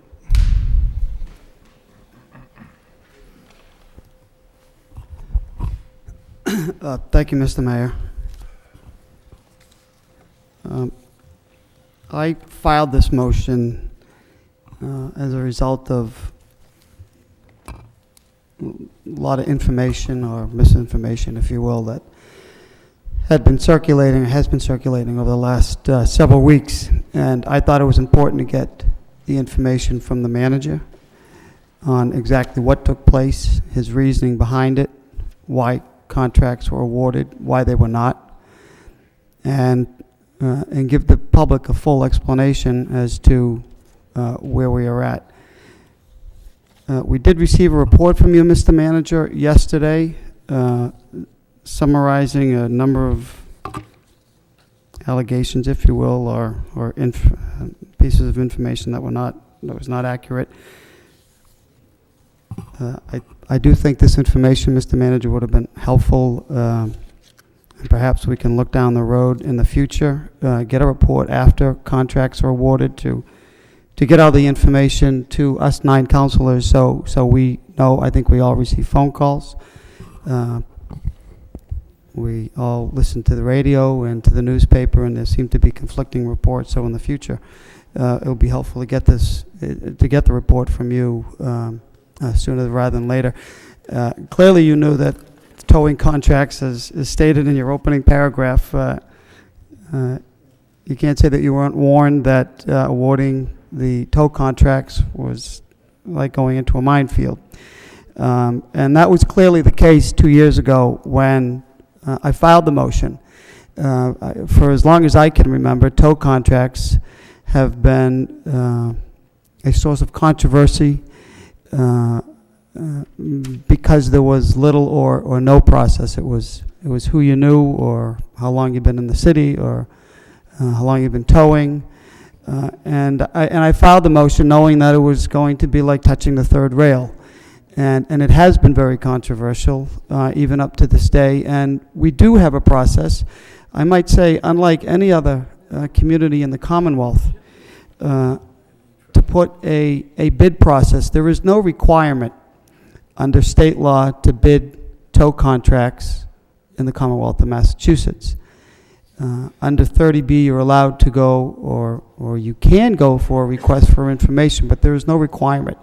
2 years ago, the council adopted a 9-0 policy to go out to make the process more fair, more equitable, and more importantly, more lucrative or revenue generating for the city. Taxpayers have been subsidizing the tow expense, if you will, up to this point, I would say. There was a $10 fee associated many years ago. I can't tell you when it was updated, but we did learn from the police department several years ago that the city was losing money. It was costing us money to process tow costs in the city, which led to me filing the motion to generate revenue from the city. And this is perfectly legal. In consideration for towing in the city, companies can offer a dollar figure back to the city. The process is not perfect, and we've worked through it. In fact, it's not so perfect because last year we received a report from dated April 12th of just this past year from the Inspector General criticizing and essentially saying there was collusion based upon the bids and that we needed to improve the process. We did meet, the subcommittee met. We looked at the request for information, and we tried to put together a better bid document, if you will. It's not a strict bid. We do need to improve it. Maybe there are ways that we have to approach, whether it is a Corey check or background checks. Do we do it before a contract is awarded? I don't know if we can. But what I do know is the intent was to bring competition, fairness, and an equal opportunity to those businesses in the city to relieve the burden of the cost that was going on our to taxpayers. And we did achieve that. So I do want to hear from the manager. We have been hearing about it for several weeks, the reasons why. Nobody wants, the intent for my motion wasn't to expose the city to any liability. But if there is going to be a policy, let's apply the policy in a fair manner to all the tow companies. So with that, I would like the manager, or ask the manager, to explain his reasonings for the people at home watching and for all of us. We have seen the editorials, we've heard in the newspaper, and we finally do have a report from the manager. But I think it's important to get it all out. And that was the reason for my motion. Thank you, Mayor. Thank you, Councilor. I know, Councilor Caulfield, do you want to speak first? You want to hear from the manager? Oh, I'll hear from the manager. Mr. Manager? Sure. If I may, Council, I think you make a good point regarding, right at the outset, regarding the information being provided to the council, and I believe, and I was just going through to see if when I did send something out before, right after I made the decisions to who to send to issue the contracts to, I did send something out to the councilors with the successful bidders and some information regarding the actual the bids that were received, and I think I hit on a couple of the points. But I think you're right that since then there have been a number of questions and issues raised primarily by a couple members of the media that obviously resonate and get back to councilors and get out to the public. And I think what I've tried to do with the document that I've given you tonight is try to address some of those. And I sent it out just to you the other day by email. But if I may just walk you through how we made the decision. I think that you indicated, Councilor, that the system isn't perfect. I don't know if anything that is perfect anywhere. But I have to say that if I think you were also correct in saying that Lowell is one of the only cities that really does this very aggressively, and I think we do it very well. And I think some of the criticisms I've heard from people who were not successful, or people that have voiced their objections to others because they weren't successful, it's simply a case that they're disappointed that they didn't receive the tow contract. But I think as far as what's in the best interest of the city, I think that the system has worked very well. I think if I may comment on the Lowell Sun article on Sunday, I think the best part of that article was the graphic right up at the top, which made it very clear that the city made its decision awarding the 4 contracts to, plus the alternate, to the 5 highest qualified bidders. And I think that that took all of the politics out of this. I think that we did what was in the best interest of the city. If I could just start with the beginning of the process, we issued the RFP back in November, request for proposals, request for quotes, and we put it out on the street. One decision that we made right at the outset, which I know is, again, is somewhat controversial, is we reduced the number of tow zones from 6 down to 4 to increase competition. As you know, there had been a problem in the past with some collusion or apparent collusion regarding some of the bids, that we had a number of tow operators all offer us bids of $1 or $1.08. I think it's already been commented tonight, when in fact there were other bids out there that were higher. You know, clearly there seemed to be some indication that people had talked about what the appropriate price was going to be. We wanted to avoid that. We wanted to increase the amount of competition. We felt that by doing that, the basic laws of supply and demand took hold, that there was going to be a limited amount of supply, the demand was going to be high, and the price was going to reflect that. By all indications, that is what happened. We received bids of $11 to $33, substantially up from the dollar bids that we received 2 years ago. So I think that that certainly was in the best interest of the city. We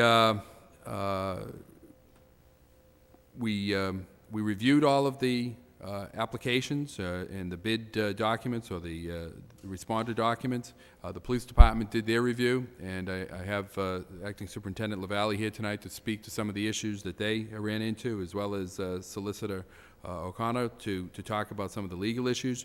But essentially what we did is we looked at each one and we determined whether in fact they were responsible. The highest bidder, as you've already heard tonight, was deemed to be not responsible. And that's a finding that in fact was already set forth in a court decision, I believe in 2002 or 2004, where a judge ruled in fact that Christopher's Towing was not a responsible bidder.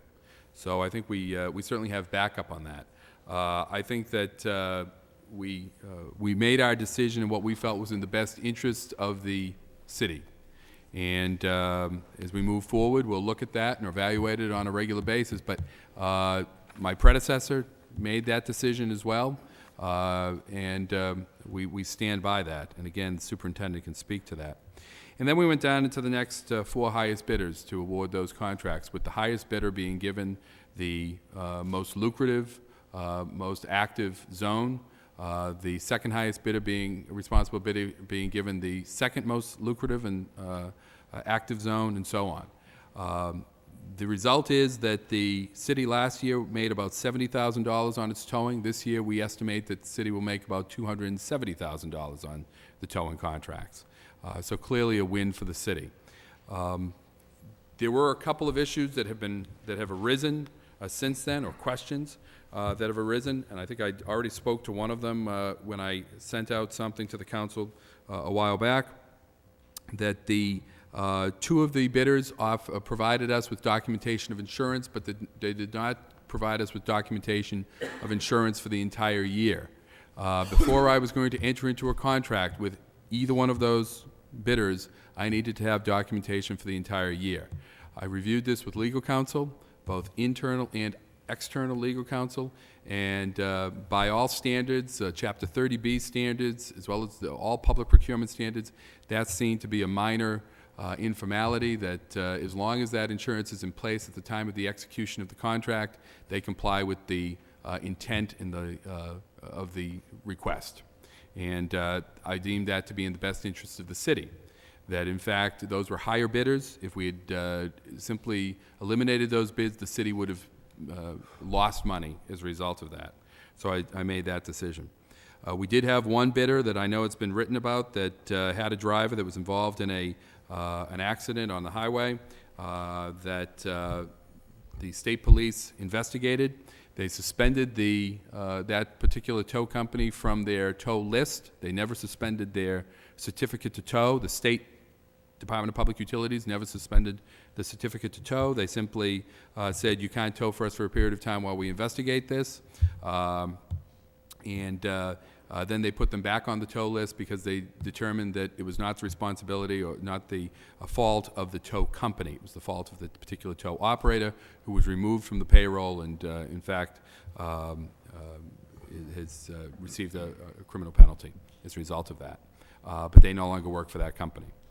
One of the other bidders was involved with a situation that's already been described here a little bit tonight, with a vehicle that was involved in a motor vehicle accident. The police have investigated that situation, determined that it should not, there was some issues there that, and it's now involved, it's all in the hands of the district attorney, so that particular accident, so I'm somewhat limited on what I can speak to. But it was determined that the particular tow operator was not at fault at that, and that they could and should be able to retain the tow contract for that period of time. And that brought us down into the fourth highest bidder. So the highest bidder is Lowell Fleet Management on 26 Tanner Street. Stewart's Automotive, $26 on 117 Congress Street. Golbicki, 2527 51st Street.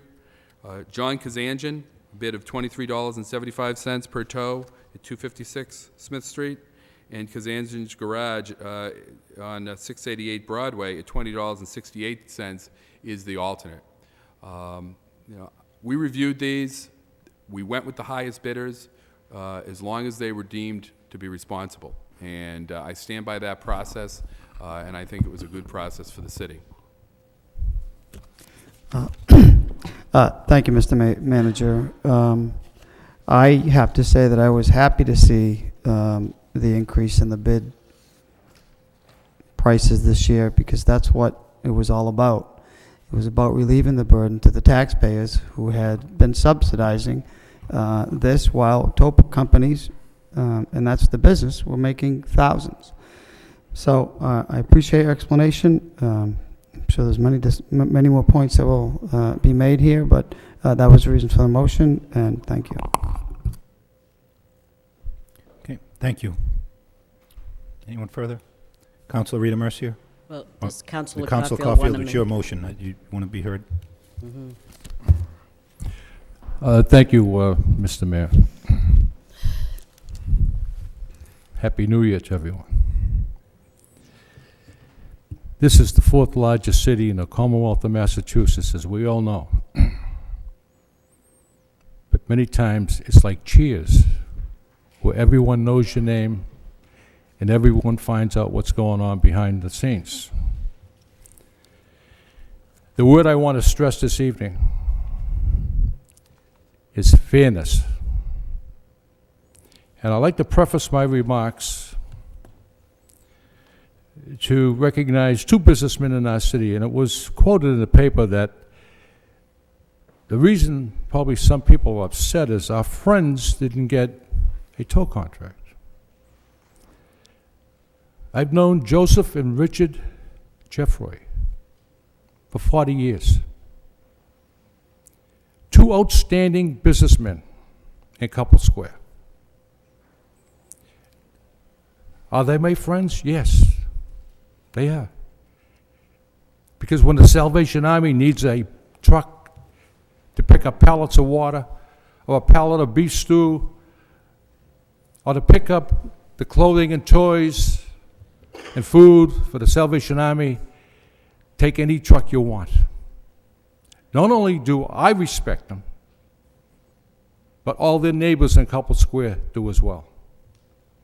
They have reached out to youth organizations, church groups, and have always been there for the community. You know, it's a shame, Mr. Manager. I visited the Jeffroys last Thursday. And Richard Jeffroy told me, I spent $19,000 for insurance. I paid up my insurance because this application told me to. He's $19,000 without a contract. He's been towing for the city for 40 years. Impeccable record. Alan Kazanjian. Is he my friend? Do I know Alan Kazanjian? Yes, I do. Been towing for the city for 40 years. He has many friends in this city, Mr. Manager. Many. You know why? He gives the children of the Lowell Housing Authority a Christmas party every year at his expense. His involvement with the kids in disability sports is unquestionable, with dedication. The Lowell Boys and Girls Club, they know Alec Kazanjian very well. The people at the YMCA, the Boy Scouts of America, the Caitlin Kazanjian Foundation, which reaches out and helps many, many people. And you know, Mr. Manager, during the flood last May, when BFI and Waste Management couldn't haul away the dumpsters, you know who did that? Alan Kazanjian and his staff. Weekend after weekend after weekend, they hauled those dumpsters away, emptied them, and brought them back. You won't find a bill to the city for that. They did it because of their community involvement. Mr. Manager, you said two words: qualified bidders. Qualified. Through you, Mr. Manager, to our solicitor. Under the sentence, or under the wording of conditions, labeled A, applicants must provide a complete response to this request for information on or before December 11th at 10 a.m. Madam Solicitor, what if these applicants responded to the city on December 12th? What would happen? Well, first of all, Councilor, as the manager had indicated, this isn't a bid under 30B. So in terms of the process that the city had chose to utilize this time, which was similar to the process that we chose to utilize the last go-around, we are not bound by the rules of 30B. Despite that, what the city attempts to do, and what I think it achieves, is it essentially does all of the same things, but it's reserving a greater amount of discretion to the city and not having to withstand, as we have in the past, numerous legal challenges. I think the city has been sued over these tow contracts, I would say at least 4 times. I myself am heading into the fourth, I alone am heading into the 4th series of litigation with respect to these tow contracts.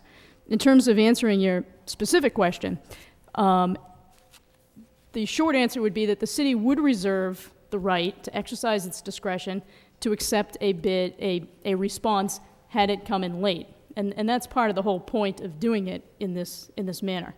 Whether that would have actually happened or not, it would be speculation on my part. Certainly there would be nothing that would prohibit us from doing it, but it would be left up to the decision makers whether they felt it was appropriate to do it under those circumstances or not.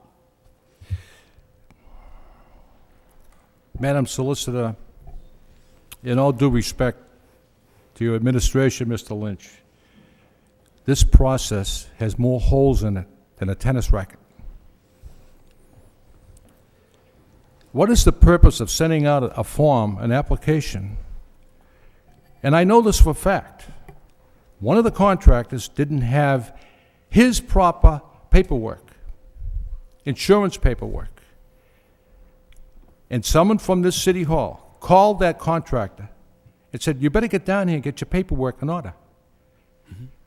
You agree to that? Yes. Mr. Manager. Mr. Manager. I think I've already described that, Councilor, that the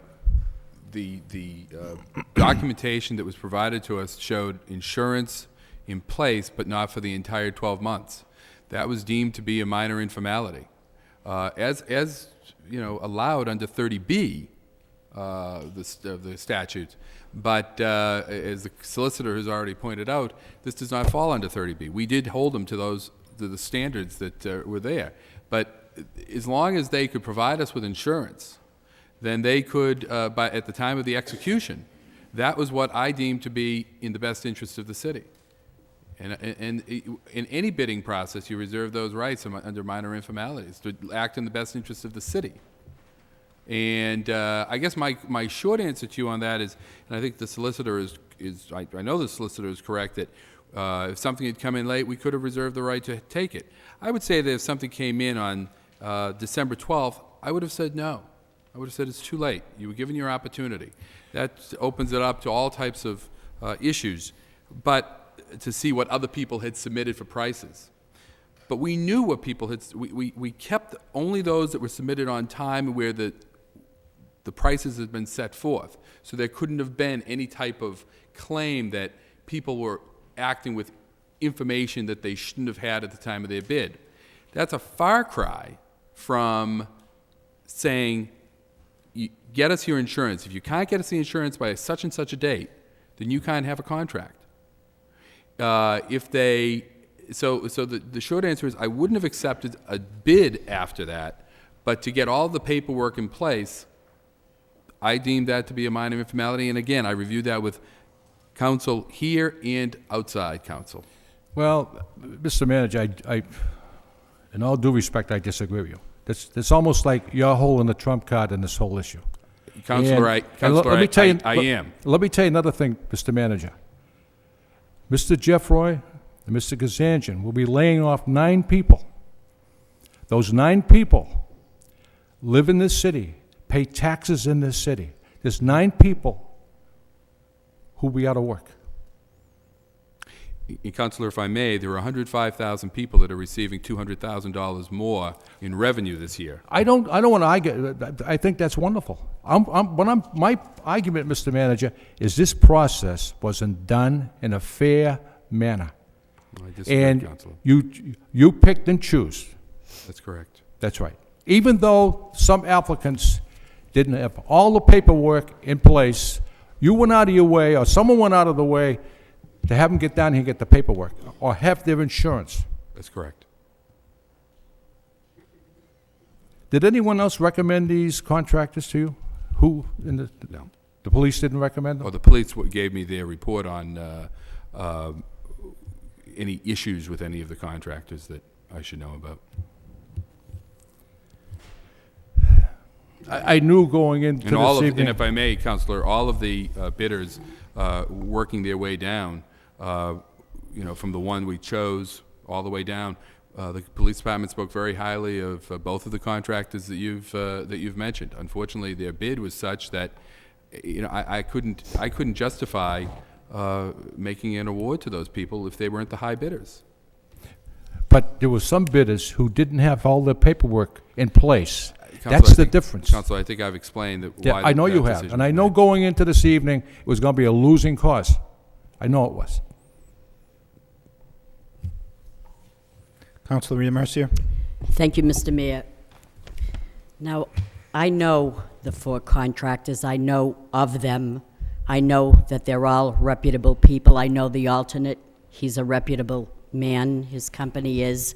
I don't have a problem with the people that were awarded these contracts, but I do have a problem, and it is my personal opinion, that I feel that we should have increased the zones. I even told city manager before you to increase them from 6 to 8. I did say that at that time, but to take 6 zones and decrease it to 4, I thought that was giving a lot more of the pie to a few less people, and I didn't think that was fair. It is a matter of fairness. It isn't a matter of friendship. I don't have any of these people as friends. I know a lot of these people, and that's as far as it goes. To say that I'm personally their friends, I'm actually not. And I don't understand why 4 tow contractors that could give an average of, let's say, $22 per tow, and 8 giving $11 per tow, how does that... What's the difference in price there? It comes out to about the same, wouldn't you think? No, Counselor, it wouldn't. if they're all giving $11 a tow, if you have the same number Times of tows, 8. if the same number of tows times $11 a tow versus the same number of tows times 22, you're doubling your money with the 22. If it's 5,600 tows at $11, it's, someone would have to help me with the math on that. Right, 56,000 versus 22, which is 120,000. Well, I'm just feeling that I'd like to be a little bit more fairer, and I would like to increase these zones. I heard from people that are telling me that I didn't hear from them. I actually read it in the paper where they had to lay off employees, and that to me is sad. I did hear from a tow contractor that said that he bought 3 pieces of equipment to the tune of $240,000, and he didn't get the bid. I thought that was quite sad as well. I just want to give you my personal opinion, take it for what it's worth, but I have to say how I feel. And I'm thinking that if a tow contractor was denied because one of their employees has a past felon conviction on his record, how is it that the same employer can tow for the towns of Westford and Carlisle? Most likely they have checks and balances in those towns as well. But what surprises me the most about this is when one of our chosen contractors can't get to a tow, this same felon individual will receive a call, and he has been called to cover the tow when they're shorted drivers for contractors that were awarded the bid. This has happened a large number of times, so I don't know how you can explain this scenario. He's not good enough to get the bid, even though it's the most lucrative amount for the best bang for the buck, but he can act as a backup when nobody's around. I don't understand that. Through you, Mr. Mayor, to the city manager, you want to respond to that? Would you like me to respond? Just Sure. just so there's clarity Okay, on that. go ahead. I read that as well, and I did ask the police to go out and get some information for me on that. December 26, 2002, there was a blizzard. So that was about 4 years ago. All tow companies were called, so the radio dispatchers called everyone, and in fact, the particular company did tow 12 vehicles. That has not happened since then. We limited just to the tow companies that serve the city, but that was done in 2002. Since that time, we have had situations where people who have requested, drivers have requested that company be contacted. We're not going to stop people from utilizing that company. If they have problems by the side of the road and they want to use that particular company, by all means, we will radio that company and have them come in. They didn't do that at the city's expense, and the city did not receive an administrative fee as a result of that. But certainly, if people ask to have a tow company, we will And I'm hearing that a felon is a felon, but a blizzard makes an exception to that? That was a mistake made in 2002, and so. But you know, when does a person ever pay back their debt to society? That's what I don't understand.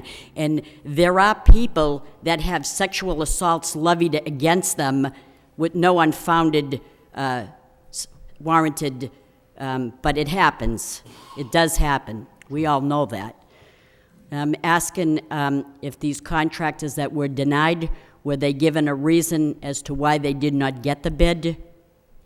They were all notified that who the successful bids were and what the pricing was. But were they not notified as to Mr. Towing Company X? We did not choose you because of what reason?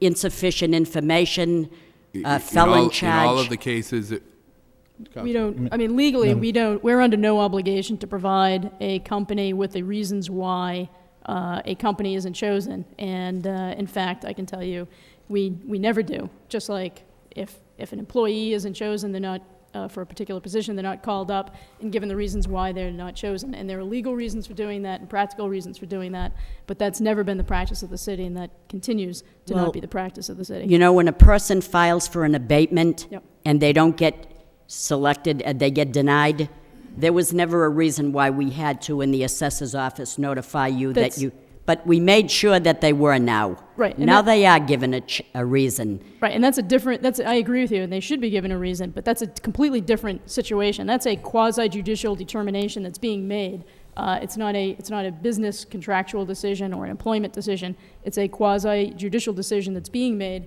and as such, I agree with you. I think people have a right to know why an appeal is denied, just like the city would demand a right to know why one of our cases is denied. Because this council supported the Patriot Act. We supported the fact that we revisit the Patriot Act. I remember that we did that. And the reason that we disputed it and, wanted it to be sent back and redefined and given information was because people can be arrested and the government has no right to tell you why. I think that's a little bit unfair, and I think what's going on here is a little bit unfair. I agree. It may be the rules and the law, but the laws aren't always right, and that's my opinion. But moving on, I wanted you, Mr. Manager, to increase the tow zones from 4 to 6. I wanted you to place a call to Sherry Ferrara and tell her to exclude her husband from towing vehicles on the road, confine him as a dispatcher, and we could just call it a minor technicality. I just want you to place a call to her, just as someone placed a call to another tow company and allowed them to present their insurance at a later date, thus making an exception. I wanted you, Mr. Manager, to place a call to Mrs. Ferrara, just as someone did, to remind the potential bidder that they needed a fence around their area. Let's start over and be fair. This isn't about friendship, it's about fairness, but I want to talk about the contract in itself. The tow contract was flawed from the get-go. A number of tow companies have already told the police department this. The police department was warned 2 years ago that if the tow contract was not defined and guidelines set up, in 2 years it would be a circus, and as we can see, it is. In my opinion, it's a farce. The people responsible for awarding the contracts, they looked at this contract 2 weeks before the bids were entered, and that isn't enough time. I don't think it is. What happened to the transparency in government? It is my understanding that bids were opened behind closed doors. I want to know, is that true? Where were the bids opened up? Mr. Manager? The bids were opened by the police department in the police department. In the police department. Station, yes. In the police department and the police station. That's correct. That's not transparency in government. That's not acceptable to me, Mr. Manager. Pick a certain time, a certain day, and have the bids opened in a central place like the mayor's reception room in full view of the bidders and the public. That's what I call transparency. That's what I call fairness. Bidders should have been present at the bid opening, and they were not. I don't know what the secret was. I don't know. It's an appearance of something. I don't know what, but it's not right. I would suggest and make an amendment to the motion to increase the tow zones next year. I'm not going into this year. I think we've already done what we could. I don't think that it's warranted to, I know that you're relatively new here. I'm giving you a leeway here. I just would suggest and make a motion to increase the tow zones in the future from 4 to 6, restructure and set up guidelines and adopt a new contract that can be adhered to in 2 years. I don't want to start 2 weeks before the bids should be entered. I want to start tomorrow, set up a committee, and I want a contract that we can stick to. Send out questionnaires and ask recommendations to all the tow companies and ask for their suggestions on how can we make this process better. How can this process be less flawed and much more fairer? We need to start right now to eliminate this problem faced this year. We need a more valid document, and that's all I'm simply saying. I think it's really too late right now. You've already, we've already hurt a lot of people. I don't think we did it intentionally. I think maybe the police, and I'm, I know you're upset about it, but I have to say how I feel. I feel I want fairness, and I don't see it here. I don't think it's fair when people buy equipment and anticipate they're going to have a bid. And I don't know what I was thinking when I voted some time ago to, like, shake down contractors. Shake them down to me. It's like a shakedown. I really feel that. I mean, I don't know. I personally feel like it. I'm sorry, but if that's what you want to do to raise more revenue, I don't know. That's all I have to say, but... Councilor Donahue? Thank you. Well, it isn't about what the manager wanted to do. It's what this council and the council before it wanted to do. It's what we all voted for in a process. We sat in subcommittee after subcommittee that I believe Councilor Mercier was at, trying to come up with a fair process. Before this, it was who you knew. That was it. It was who you knew if you had an in with someone. I had no idea. I do know that in the 12 years I've been here, these contracts have always been fraught with controversy. Whoever doesn't get them raises Cain. Whoever doesn't get them sues. It's become the way of the world in this city with these contracts. They're lucrative, and I understand, you know, by the way, I'm not suggesting any of the either winning bids or more particularly those folks who had the contracts before and lost them aren't good people. They're very good people. My comments about friends, and this cuts all different ways, is sure, it's upsetting that when someone who's a friend doesn't get a bid, but we tried to put in place a fair process so that they didn't bid enough. That's exactly what happened. That's why they didn't get the contract. They didn't bid enough. Now, we didn't have to put that process in place. We did after hours and hours and hours of trying to come up with something that was fair. Nobody disagreed with the process. And Councilor, you may have suggested to the manager to, or the prior manager to put in 8 zones or put in 6 zones, but I don't recall when, and this is an experiment, let's say, going to 4, see if it would generate more revenues. Well, it did. It did.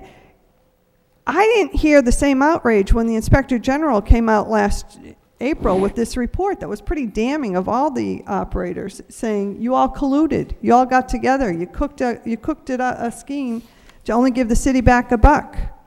And the recommendation from the Inspector General was throw out all the contracts. We didn't do that because they were toward the end.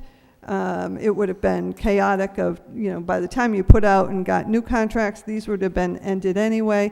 So we didn't do that. But clearly, the change of zones generated a more lucrative response. Yes, it did. Now, all I know is that the police department works with these contractors. They put out calls. They work with them day to day. They check out the applications. The manager does it. The council doesn't either vote on them or approve them. But I don't recall anybody raising an issue last contract when the highest bidder in the first year that we were doing it didn't get the contract. I don't remember, and by the way, it's the same highest bidder. I don't remember there being a peep on this floor. Not a peep from one of my colleagues. Why, to the then manager, didn't that high bidder get the contract? Not at all. I didn't hear anything about it. So yeah, I do question, what's the beef now? Now, certainly we may find out, I don't know, we may find out 4 zones is too burdensome for a company to service. And if we do, then I think the city has to take the appropriate measure to make a correction. Maybe it's 5 zones, maybe it's 6, we don't know yet. But right now, we put out a contract, we told those bidders, everybody had the same information, 4 zones, and they based their bids accordingly. Anybody who bid could have bid higher. You know, what is a little bit funny about, and I don't mean funny in the ha-ha sort of way, but what is a little bit ironic is we sat in this subcommittee, this is like 2.5 years ago, I guess, after Councilor Elliott filed this motion, and we had hearing after hearing where the contractors all came in and said, we can't give anything back to the city. We can't afford to give anything back to the city. You will have no bidders. You will have no tow contractors in the city. Now they're fighting for these contracts. I mean, I don't get it. We were told we'd be, you know, without tow trucks. And so we said, okay, and if that's the case and nobody bids, then the market drives what, if it can't be done, it can't be done. but we investigated. We're just trying to at least give the taxpayers a fair shake, because it was costing the city a lot of money to answer all these calls. It was costing the city in time of the police officers, the administrative fees, and the $10 that we were getting just did not even come near to covering the city's cost. And yet the fees were quite enormous that the contractors were getting. So it's merely a voluntary process. It's not a formal 30B bid. We've been over this over and over again.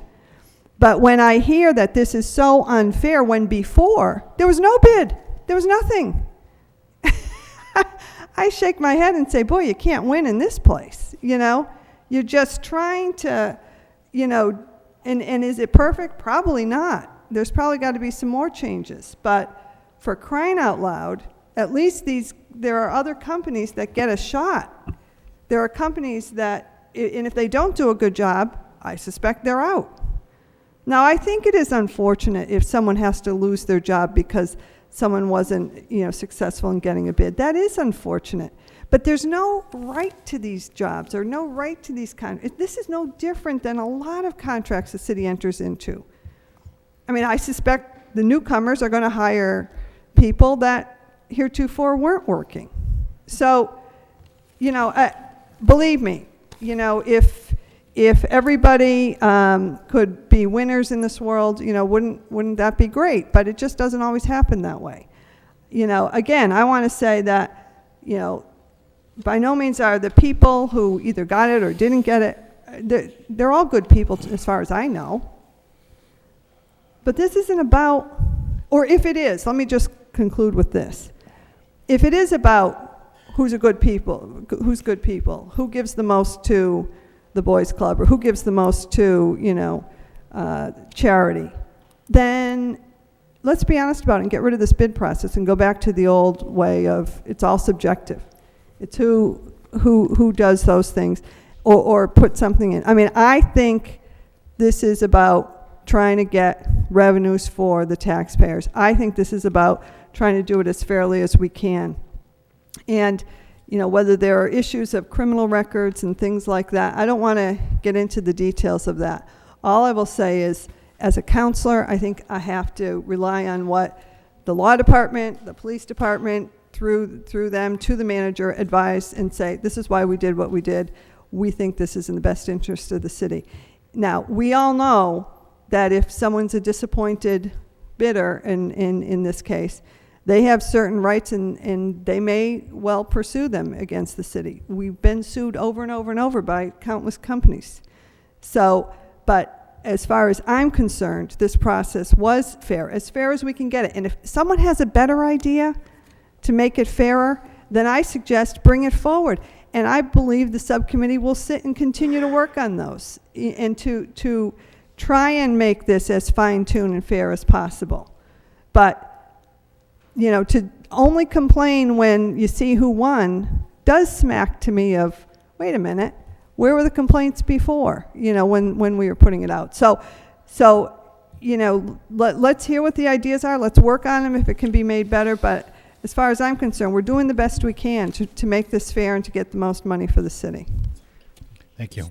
Councilor Milanazzo. Oh, thank you, Mr. Mayor. A lot has been said this evening regarding this issue, but I'd like to weigh in by starting with a comment about the city manager. I think that he did handle it properly. I think he did approach it in a professional manner, and I think that he carried out the wishes of the council.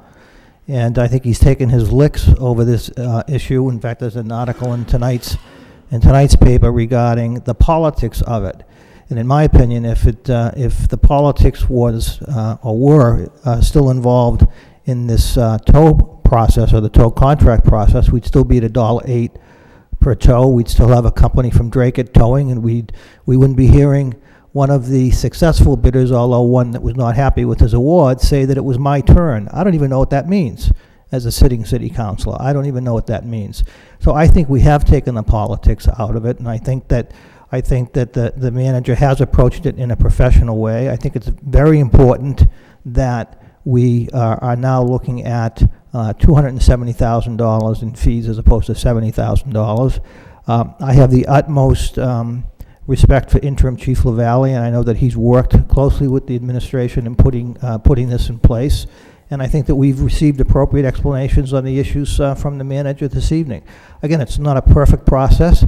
We are a community that does have a process. A lot of communities don't, in fact, have a process. But I think that anything can be improved upon.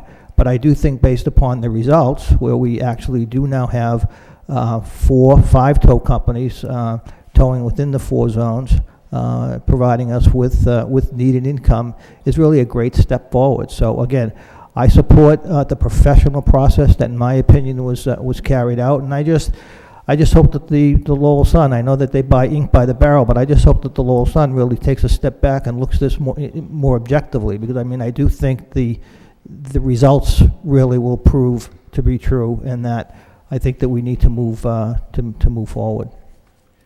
Thank you. Councilor Armin Mercia. Thank you, Mr. Mayor. You know, in listening to the dialogue tonight, I had an awful lot of questions that you, Mr. Manager, answered in your letter to us tonight. But your answers were tailored to justify your actions, and that's understandable.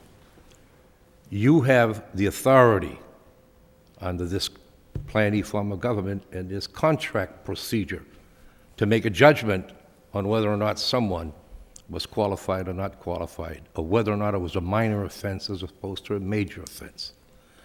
At least at one time, I thought I heard you say that the beauty of this, not being 30B, is that I can bring in the contractors that bid and negotiate an even higher price. That was not done. Am I right? We did not negotiate. Okay, but you could have. We could have. If Okay. the reason for that, Councilor, was that if we had received bids like we did last year of $1, $1.05, $1.07, then clearly there was going to be a problem there that needed to be remedied, and I reserved the right to call people in at that point and say, there's something funny going on here, we need to straighten this out. But the bidding that we received, if you look at it, all of the bids that we received and accepted are in the $22 to $26 range. They're all in that general area, and you know, to try to then bring people back in and then start going back and forth does, I think, raise the image that there's something that isn't appropriate going on. I'll tell you, if there was ever a good case for 30B, it's what happened this year and prior years under the towing contract. Now I can see the value of a sealed bid with all the requirements necessary to be submitted, open and public, and then awarded to the highest bidder or lowest bidder, whichever the case may be, because this has been a flawed process. I'm not blaming you for it, but it has been. I mean, when you look at a $33 bid, and you hear from the attorney tonight suggesting that the only reason that that wasn't considered was for something that took place that has been, in my judgment, based on what he's presented, rectified. That would be $33 and not $26. And so I think you could have made the judgment that that could have been set aside, as far as I'm concerned, because you made the judgment on others that were kind of set aside. So the amount of that bid would have substantially brought in a lot more money. I don't know whose decision it was to reduce the zones to 4, but I think that's going to cause the city of Lowell a public safety problem. I think that if there's a tow zone that can't be handled by whoever is assigned to it because of the amount of tows that are called for and the time response and the ability to perform that, I think you're going to find that that could be a public safety problem, and I would hope that if that's the case, as Councilor Eileen Donoghue says, we could change that in mid-contract, I would hope. If all of a sudden there are serious problems in Zone B, whatever that might be, because the person who's been assigned to that can't handle it, then that is a concern that the police department should have and the people of Lowell should have. What is the status right now? Are these contracts signed? Yes, they are. And so these people are now towing for the city of Lowell? Yes, they are. And so what is, this first person who came before us tonight made a great presentation about the ability of his company and the equipment that he has that no one else has, according to his statement. He is out completely. He can't even be considered at this point. Is that right? Well, certainly, I think, Councilor, if the situation warranted a particular piece of equipment that, just like any other emergency situation, you know, we had an emergency situation recently with the fire out on Middlesex Street, that we were able to call in a contractor and have them provide that service to us. I would think that in that situation, we'd be able to draw upon his expertise and his equipment at that point as well. You know, Councilor Bud Caulfield mentioned friends. I have to tell you that I have a number of friends who were towers, and they were towing long before I became a councilor. So this isn't why I'm approaching it this way. I'm approaching it this way because you have the authority, you have the power in awarding these contracts to have been a little bit more flexible for those that wasn't only the bottom line, for those people who gave their arguments that, my God, you did it for one. There's one contractor who had a serious problem with the law, and he was considered not to be a major problem, was awarded a contract, and I'm just disturbed that that same application of the thought wasn't brought forward to the highest bidder, particularly when you consider their bid, they're cementing this community, and how they've been treated in the past. And I'm not only talking about the last administration, she mentioned something like about 6 years now. So I really think that you had that authority to do it, and you didn't do it, and it is your call. There's excise tax involved here too. If two towers, I think Councilor Caulfield indicated that people are going to get laid off, they're taxpayers of the city of Lowell, they're going to get hurt, and the trucks are going to be pulled off. When the trucks are pulled off, the excise tax the city doesn't have. And I guess my biggest concern is the people who were awarded this are going to take this toll money and are going to spend it out of town. As far as I'm concerned, I haven't heard of anybody who is going to put it back in the coffers of the city through taxes, real estate taxes, because they don't live in they operate in the town, but they don't live here. And it would seem to me that a certain criteria should have been given to those incidental things, like what has somebody done for the community? Maybe, how much are they contributing in terms of real estate tax, excise tax? I mean, all of those things, I think, was just ignored by you on the face of what we know and what we've been told. And so, as far as I'm concerned, if there's ever a good case for that state law, the bidding law, this is it. Well, Councilor, I think it's really it. If I may, under the bidding law, there weren't that many. There really wasn't much of anything in this process that was different than 30B. What would have been the almost reason nothing. not to make the award to the highest bidder if this would have been a sealed bid with all of the documents? In any case, whenever you hire or issue a contract, the first step in that process is determining whether they're a responsible bidder. Right. As determined by the person who's interpreting the words responsible bidder and not necessarily law. And that's based upon the the input from the police department. You said that I had a lot of questions, but a lot of them were answered by you in your letter to us, which incidentally I got tonight. I had to read it, this evening. I wish I'd have gotten it. I just completed it today so that I could address, and this will be. Okay. It's actually been handed to you, and it will be appearing in the Lowell Sun tomorrow. You did say that if criminal records are discovered, the city will take appropriate course of action. What does that mean? We'll have to evaluate that on a case-by-case basis, Council. So again, it'll be the judgment call on if somebody's got a driver that doesn't pass a query, that doesn't necessarily mean that the appropriate action would be that he would lose the contract, or they. I'd be reluctant to comment at this particular point in time. Okay. Thank you, Mr. Mayor. Thank you. I know Councilor Broderick and Councilor Ramirez wanted to be heard. I think the solicitor had did you have something you wanted to add? Just briefly, in response to Councilor Mercier, just to be clear, when we did go under 30B, we never before had any sort of competitive pricing. There was no competition. There was no consideration ever given for any of these contracts.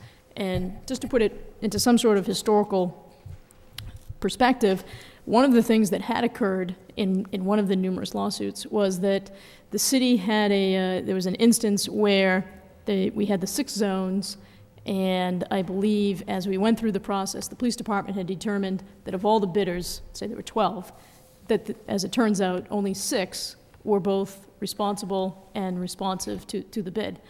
One of the questions posed by the court was that what would the city have done had there been 7?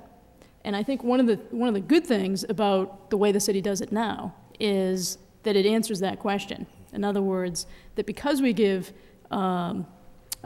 ask for consideration for these contracts, and it's clearly not something in the nature of a shakedown or anything impermissible at all. It's merely that these are very lucrative contracts. Obviously, there's a lot to be gained by them. That's why there's so much competition to get these contracts, and there's a lot at stake for people, companies that have them. But again, this now gives the city some sort of measure and tool to be able to evaluate the responses that we get back from them. And so when we did go into 30B, we really didn't have that before. There weren't any sealed bids or anything of the kind. It was really, do you meet all the qualifications to go out and bid? And you could have a year where there'd be 10 responders who would meet all those qualifications and also be responsible. So this, what the council adopted, I think is something that's very good, because it gives the city the ability to bring some level of fairness and competition to this process. And that's clearly what at least was attempted to be done here, whether people agree or not. Is it safe to say, with my final comment based on is it safe to say that there's no way that the manager at this stage of the game could throw out all bids and rebid this process? If there were some legitimate reason why.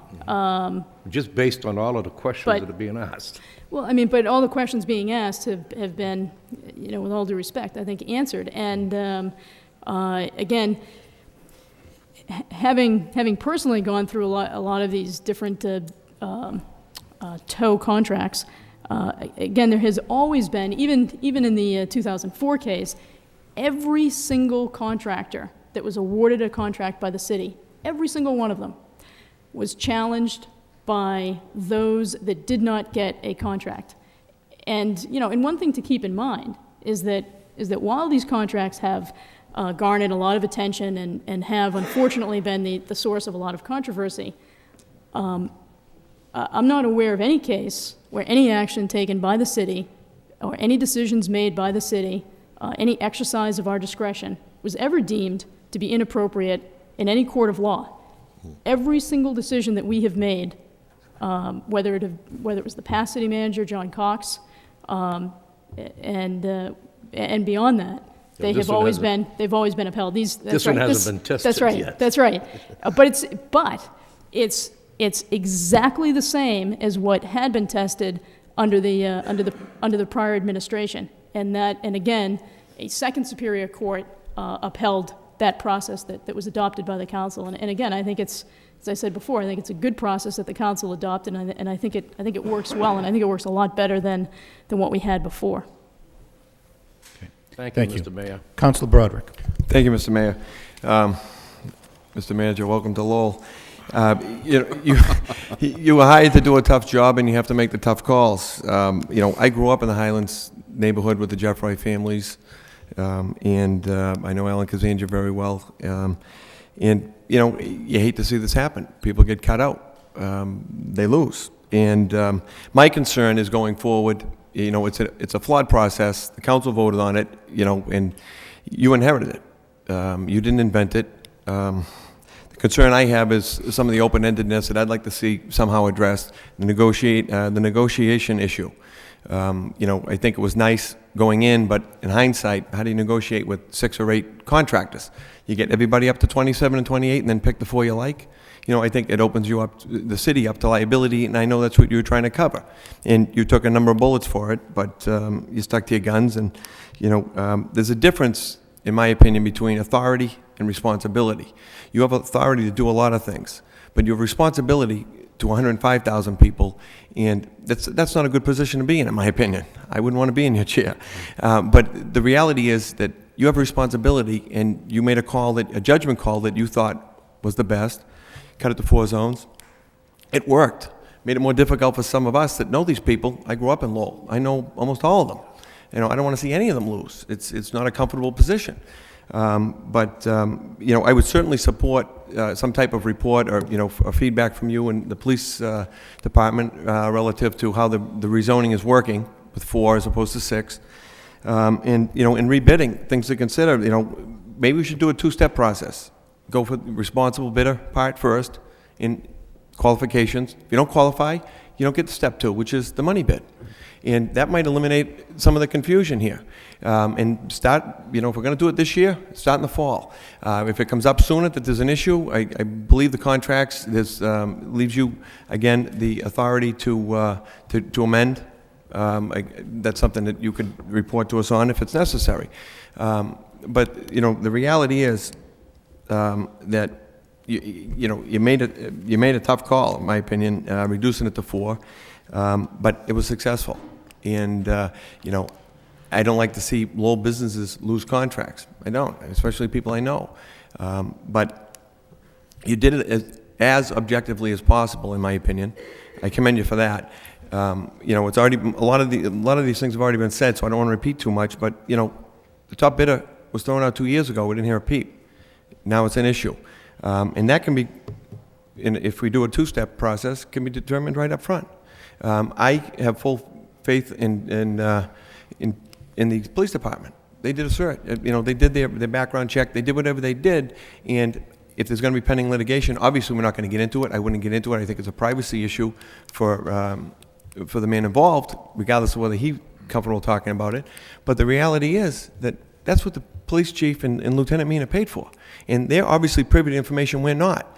And, you know, we can turn it in any which way we want, but until we've read the reports and seen the whole court proceeding, then, you know, we really, in my opinion, are overstepping in terms of telling you or the police department how they should come down on this issue. And, you know, I don't know if we have the authority to tell you to go from 4 to 6. That may be overstepping the charter as well, but I know that I trust that you'll do the right thing in terms of following up with this, and that if there is some type of glitch or an issue, that we can address it at that time. But I certainly would support, you know, revisiting the whole bidding process and perhaps making a 2-prong bid. And you know, I look forward to any kind of report on performance and things like that. That obviously could be an issue. Thank you. Thank you, Mr. Manager. Councilor, I just in response to that, I would say that we will evaluate the process as we go along, see how it works, and report to the council on any findings we have. And with regards to the 2-step process, I think that's raises some interesting ideas, and I think it's something we can certainly explore moving forward, so that it becomes a more formalized process, so more clear process, perhaps, than has been in existence. Again, I think the process here works. I think it's worked well. I think it's one that I would certainly recommend to other communities. But I think the idea of a 2-step process may be something a tweak that we could do that would improve it even more. So we will explore that. Hey, thank you, Councilor Ramirez. Thank you, Mr. Mayor. I guess I might get the last word, and I guess what I've heard from everybody tonight is that, you know, we want the system changed. Or I should say, most of the councilors want the system changed. I don't believe that the system was flawed. What I'm hearing is that we gave you a system and we gave you discretion and you exercised it and people are upset. And I'm not going to chastise you for that. I have too much respect for you and for Ken LaValle to say that you shook anyone down. That is, you know, there's a lot of stuff that's said here, but that's extremely irresponsible. And like Councilor Donahue alluded to earlier, I don't recall anybody saying that the people were shaken down last year during the collusion discussion, except maybe a couple of us. So there's just a fair amount of hypocrisy going on here. If we want to change the system, let's change it. Let's take it out of your hands and we'll decide on it. But if we're going to give somebody the authority to exercise judgment, they're not perfect, but they exercise it, and let's not chastise them over it. Thank you. Thank you. Councilor Caulfield? Thank you, Mr. Mayor. I'll be very brief. I've been listening to the debate for the past hour, and through you, Mr. Mayor, to the solicitor. Did the law department draw up this application and all the verbiage that's in it?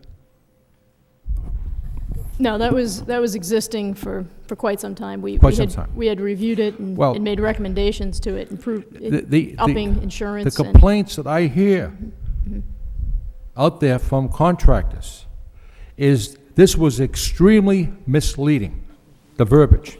On page 5, a certificate of the following insurance coverage. 1, personal injury liability, $500,000 to $1 million. 2, property damage liability, $50,000 each event.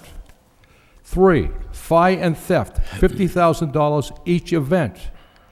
Such certificates of insurance must indicate that the insurance coverage has been paid in full for the first contract year. Mr. Jeffrey went out and bought $19,000 worth of insurance because of that paragraph. And once those contracts entered this building, someone decided, oh, that we don't really mean this. We don't want to go by our guidelines. And that's wrong. That's the argument that I have. It wasn't fair to those people to go out and purchase insurance and then have a contractor come in here without the proper insurance, receive a phone call, get down here tomorrow morning, and furnish the city with the proper insurance. That's not right. That is not right. This is, the only thing I guess I can say in response to that is that this is, in terms of whether the language was confusing, this is the exact same request for information that tow contractors have been responding to year after year after year after year. And the only thing that's really changed with it is there were certain improvements made with respect to increasing coverage in the case of accidents and things of that nature. And then eventually we also increased this year the administrative fee, which had been woefully inadequate. But aside from that, it's been substantially the exact same language that contractors have been responding to. Madam Solicitor, would you call this misleading? No. No. Councilor Donahue.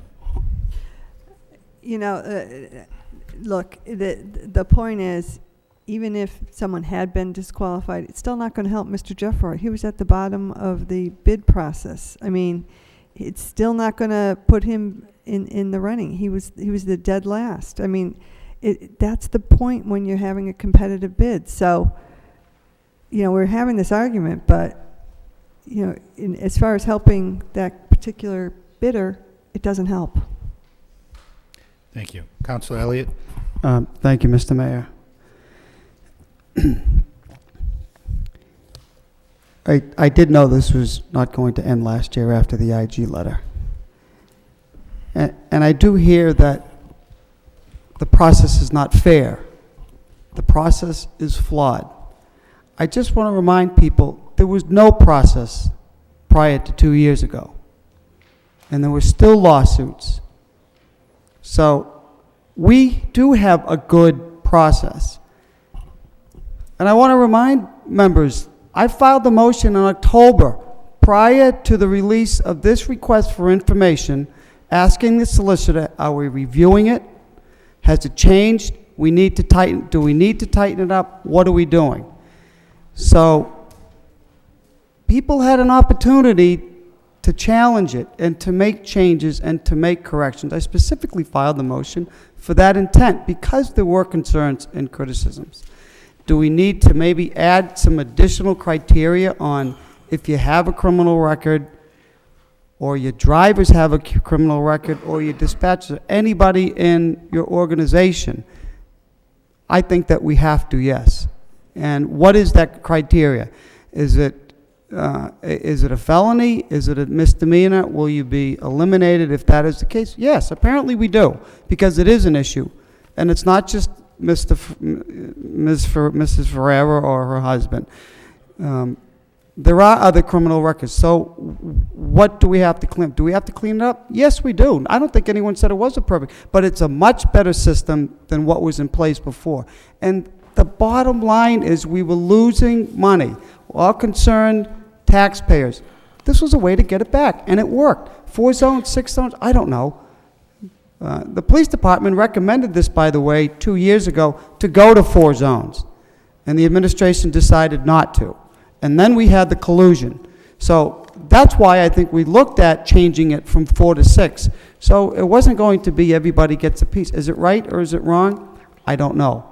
But what we do know, and I do take exception, Councilor Mercia, to putting this process in place to shake contractors down. I don't think that's a fair statement. I don't think there's any merit to it. This is just to give everybody and to level the playing field for everybody. If you can recall other companies that were not towing in Lowell, I think that they should be given preferential treatment. It didn't happen the last time. Maybe we need to add a criteria. Those people either live, work, or own a business in the city. There's another criteria. It wasn't to shake down. It was to generate revenue to offset these costs. That's where the whole thing originated. So, you know, there is a bid process. And I don't disagree with I agree. Maybe they should be sealed bids. I think maybe they should go to the clerk next time to remove any thought, any perception that something's going on in the police department. Send them to the clerk, as we do with resumes, with other sealed bids. There are public bid openings with many other contracts, I believe. That's another suggestion that we have to take a look at. So while maybe it's not perfect, we clearly achieved our goal in increasing the money that we need and putting a fair process in place. But there was also ample opportunity to make those recommendations before we get into this. So I look forward to making improving this, because I don't think any other community in the state, by the way, when the IG inspectors, investigators were in here saying Lowell was the first and only, and many other communities were looking at what we were doing so they could do the same. Thank you. All those in favor of the motions, say aye. Any opposed? The motions are adopted. Those motions are calling for a report, which I do believe has been made. Next motion is by Councilor Caulfield. The City Council requests that the City Manager and Board of Assessors explain the high assessments throughout the city and have the assessors designate personnel to assist persons filing abatements. Second by Councilor Ramirez. Councilor Caulfield. Thank you, Mr. Mayor. I think the motion speaks for itself. I believe we have $1.1 million in the overlay account. Yes. $1 million. And this happened probably 4 years ago, Mr. Manager, where assessments went extremely high, and I received some calls from people in the Highlands, and I know the assessments have gone up in Pawtuckaville and Centerville and throughout the city. But one gentleman called me up and he was in tears. His assessment went up $69,000. He lives on Wilder Street. His assessment for his taxes is $370,000. If he prayed every day, he could never sell it for $370,000. So the purpose of the motion is for the assessors to bring out some report as to what neighborhoods went up more in assessments, and to offer personnel to people who want to file for an abatement, to assist them in filing that abatement. And if so, I believe 4 years ago, the assessor Susan LeMay set up in the senior center on Broadway, where there's ample parking and there's more room to help people. Or you can do it in City Hall. But the intent of the motion is to reach out to those people who have a problem with the assessment. We have $1 million in the overlay account, and that's what that money is for, to address some residential property that's been overcharged. Thank you, Councilor. Mr. Manager? Councilor, we will, I'll have the assessor and the CFO put together a report for you on the assessment process. You know, we're certainly able to sit down with people and go through their how the valuation was derived, and certainly they're entitled to a hearing. We can't help people file an abatement. You can assist them. No, Other communities do. No, Counselor, we can't do that. That's basically. Where is the law that says you can't? We're working against the city's interest. When we come out with the assessors assess a property, we can't then go out and assist someone in saying that our assessment is wrong. That's all I'm asking for is if they want to fill out an abatement form. We can help them. We can show them how the form is filled out, but we can't help them make the argument as to why our assessment. I understand that. But if they want to come down and fill out an abatement, especially the elderly, someone should be here in City Hall to assist them. We always have people here in the assessor's office that can help people fill out their form, put the information on. But we can't help them file an abatement. I don't expect any assessor to take the pen and file it out, file the abatement out. But we can't give them the arguments as to why their assessment should be But if they have a question and they need assistance, then the assessor's office should be there to help. That's what we're there for. Councilman Mercia? Yeah, just one quick question. What is the deadline for filing for an abatement for those who are listening and watching? I believe it's February February 1st. February 1st. Councilor Milonazo? Thank you, Mr. Mayor. I had an issue that was brought to my attention today, and it had to do with a person that lives on Branch Place. I don't have the number off the top of my head, but they actually bought their home through Residents First Development Corporation as a first-time home buyer. And at the time, the house was assessed at $138,000, and it was supposed to have stayed at that number. The new house is along Branch Place, and it's my understanding that the houses did stay at 138 except one. Now, it's been brought back down to the 138, went up to 239. But the difference between the 138 and the 239, they actually paid in taxes, and apparently they contacted someone at the assessor's office questioning their ability to get an abatement, and they were told that it was too late. So I just heard February 3rd, but I was told it was too late. They were told it was too late. And again, I'm not saying that actually happened that way, but that's what I was told. It is February 1st, so they should contact the assessor's office again, ask for Susan LeMay, and she can work with them on that. Thank you. Thank you. Anything further? All right, all those in favor of the motion say aye. Any opposed? The motion's approved. I'm going to ask Councilor Milonazo to assume the chair in the next motion. I don't have a conflict. I just need a break. Next motion by Councilor Ramirez.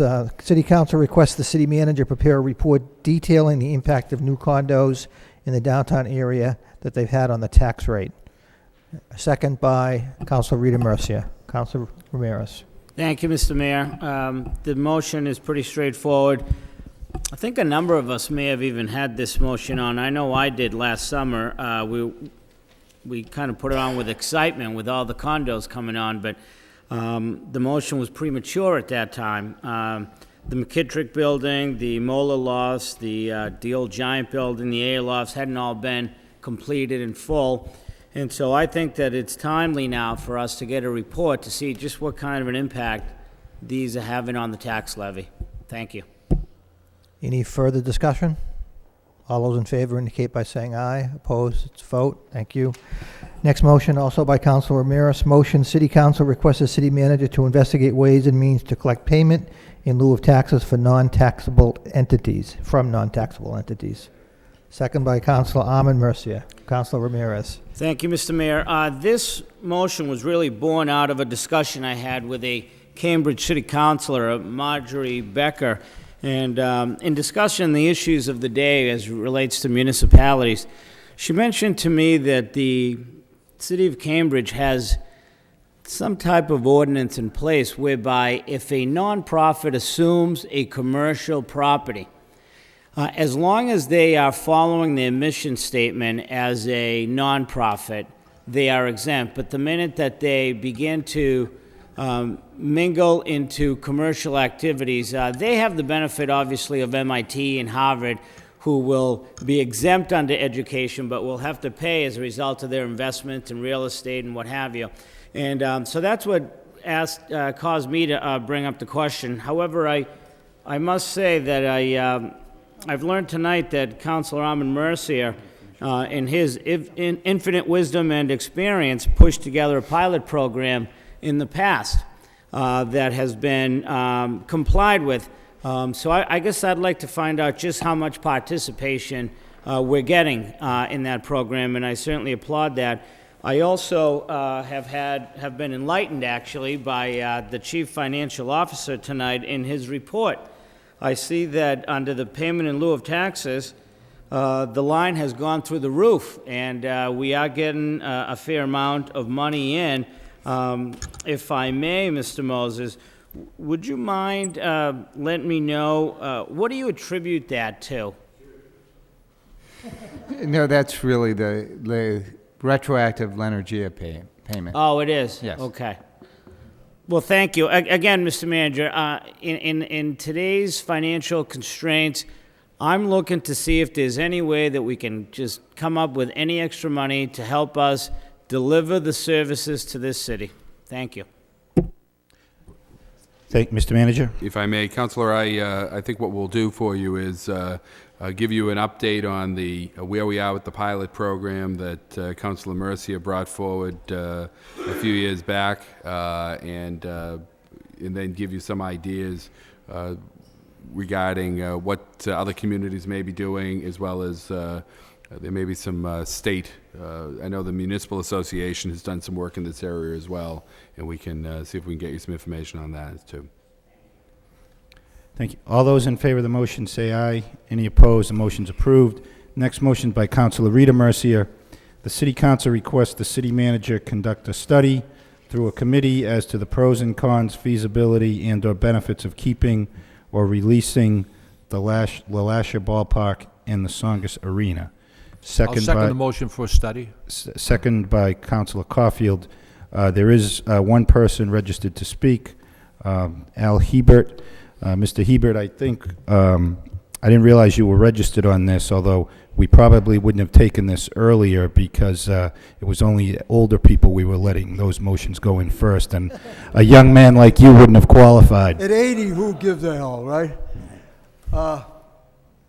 What I'm here for is, and you know this yourself, Mayor, we were part of an association, Lowell Parks and Conservation Trust. We worked together feverishly in the past years to do better things for the city.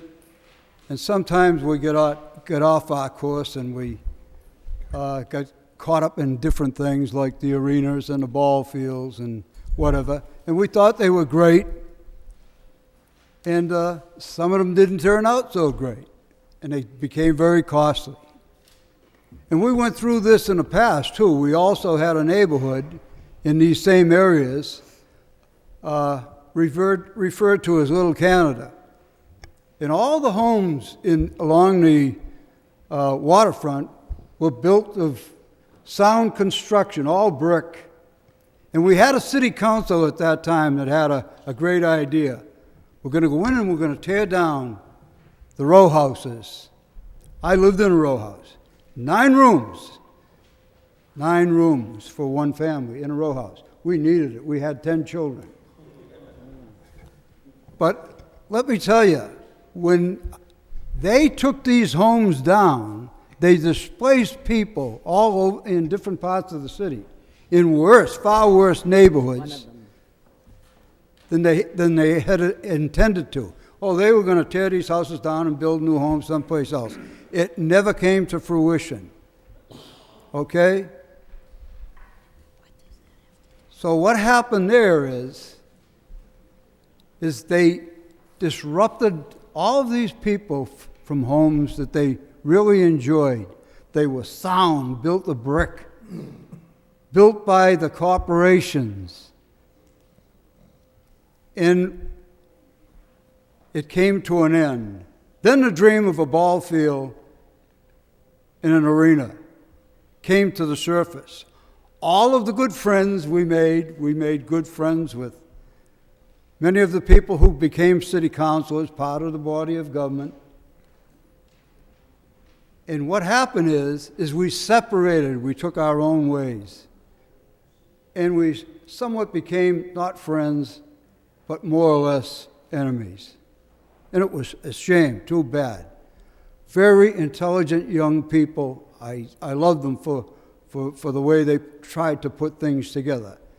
They were a little too ambitious, and the city built the arena, and the city built a ball field. The ball field was a ball field we had for our neighborhood in the Depression years. And now it became a professional ball field that was a loser from the day they dug the first shovel of muck out of that ground. It was polluted, contaminated. It was used as a dump previous to building it. Underneath it lies an old dump, for those of you who don't know about it. But they built the ball field. And the strangest thing the thing that bothered me most when I decided to go to my first ball game was to walk in and buy a ticket. Strangely, it says all the tickets are sold out, so you can't buy a ticket. So again and again, I tried this with my grandson. The Lowell son, your father-in-law, finally got me a set of tickets, and he says, "Go sit with the Sun guys." So we went and we sat down with the Sun. That's the only time I went to a ball game there. And I played baseball and football there all my childhood years until I returned from the service. And this is what we've seen happen. Our neighborhood totally gutted out under our feet, and nothing good came because the ball field never truly came to fruition.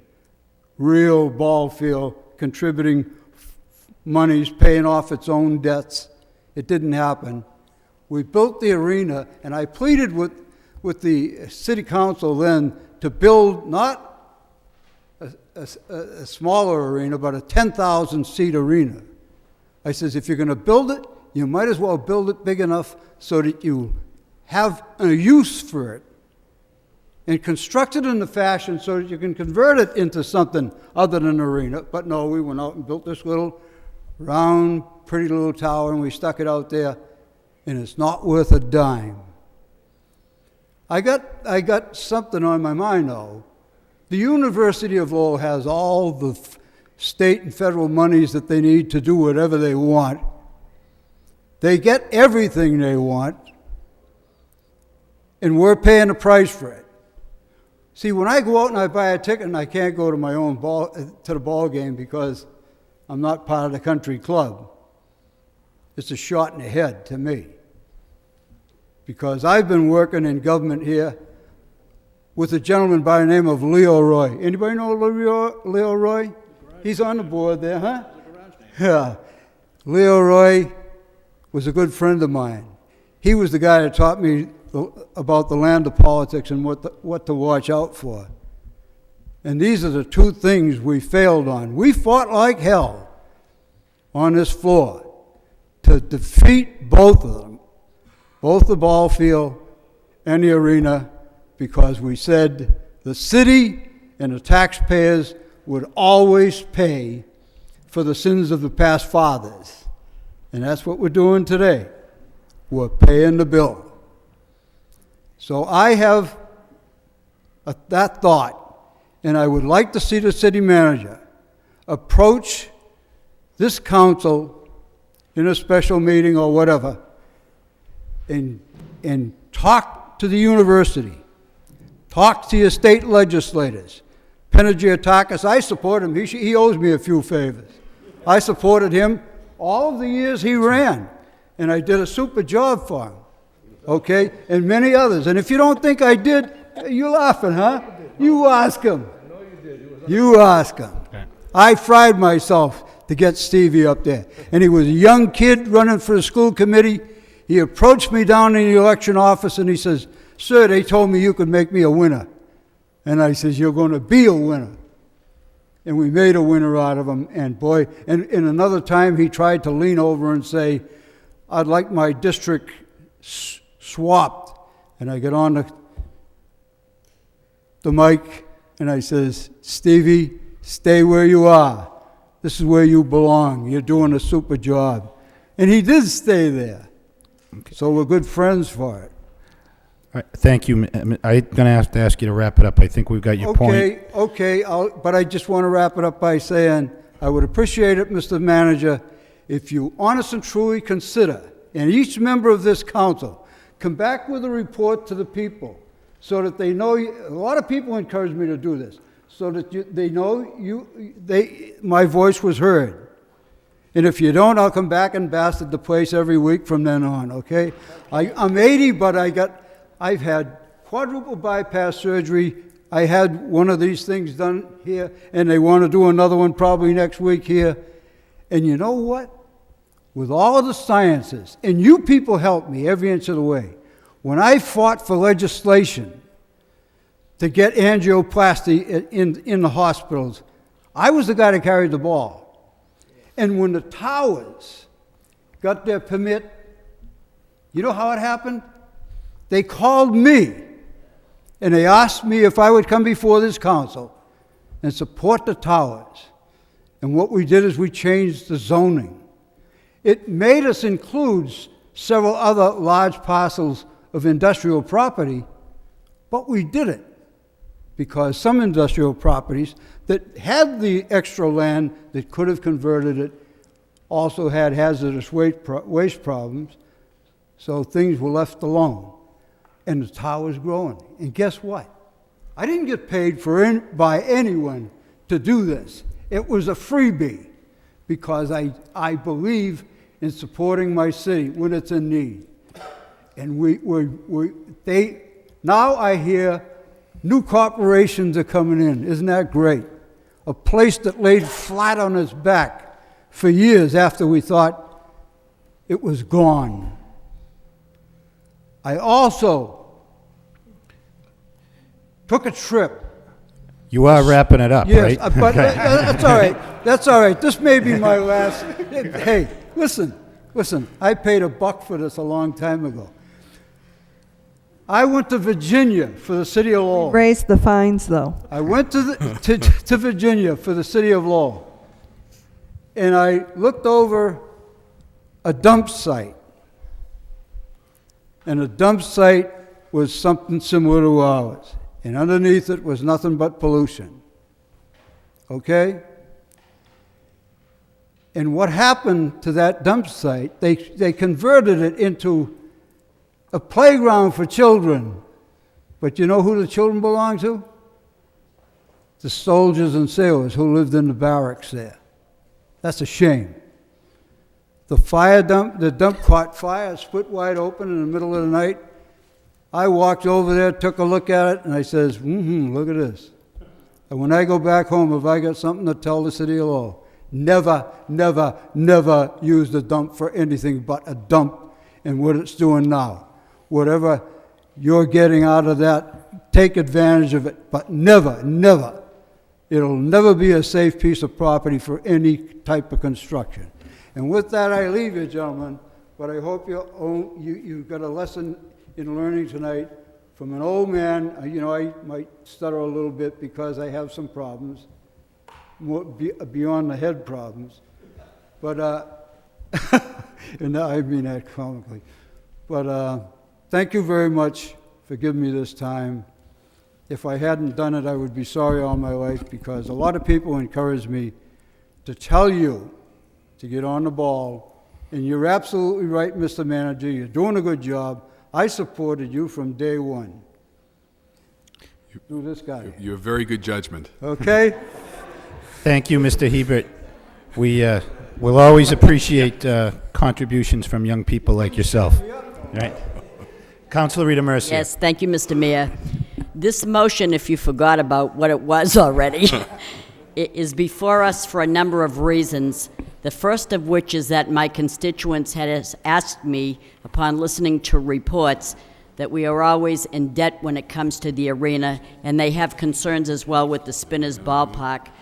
And I'm wondering, through you, Mr. Mayor, to the city manager, is the contract for the spinners, is it up this year in 2007, or would it be 2008? Because that's kind of unclear. Yeah. Mr. Manager. Councilor, I believe it's 2008, and the solicitor may be able to... Oh, 2008. 2008 for that. Okay. And, but if I could just speak to Sure. your motion, I think that it makes a tremendous amount of sense, and obviously I've read some of the articles in the paper, and it's interesting. There's an article in Governing Magazine this month regarding the whole issue of the selling or the leasing of public facilities. Right. This is very timely, and I think it's worth exploring. And right. I'm happy to comply with this, and if the council so votes, and come back with a report put together that can look at many of those issues.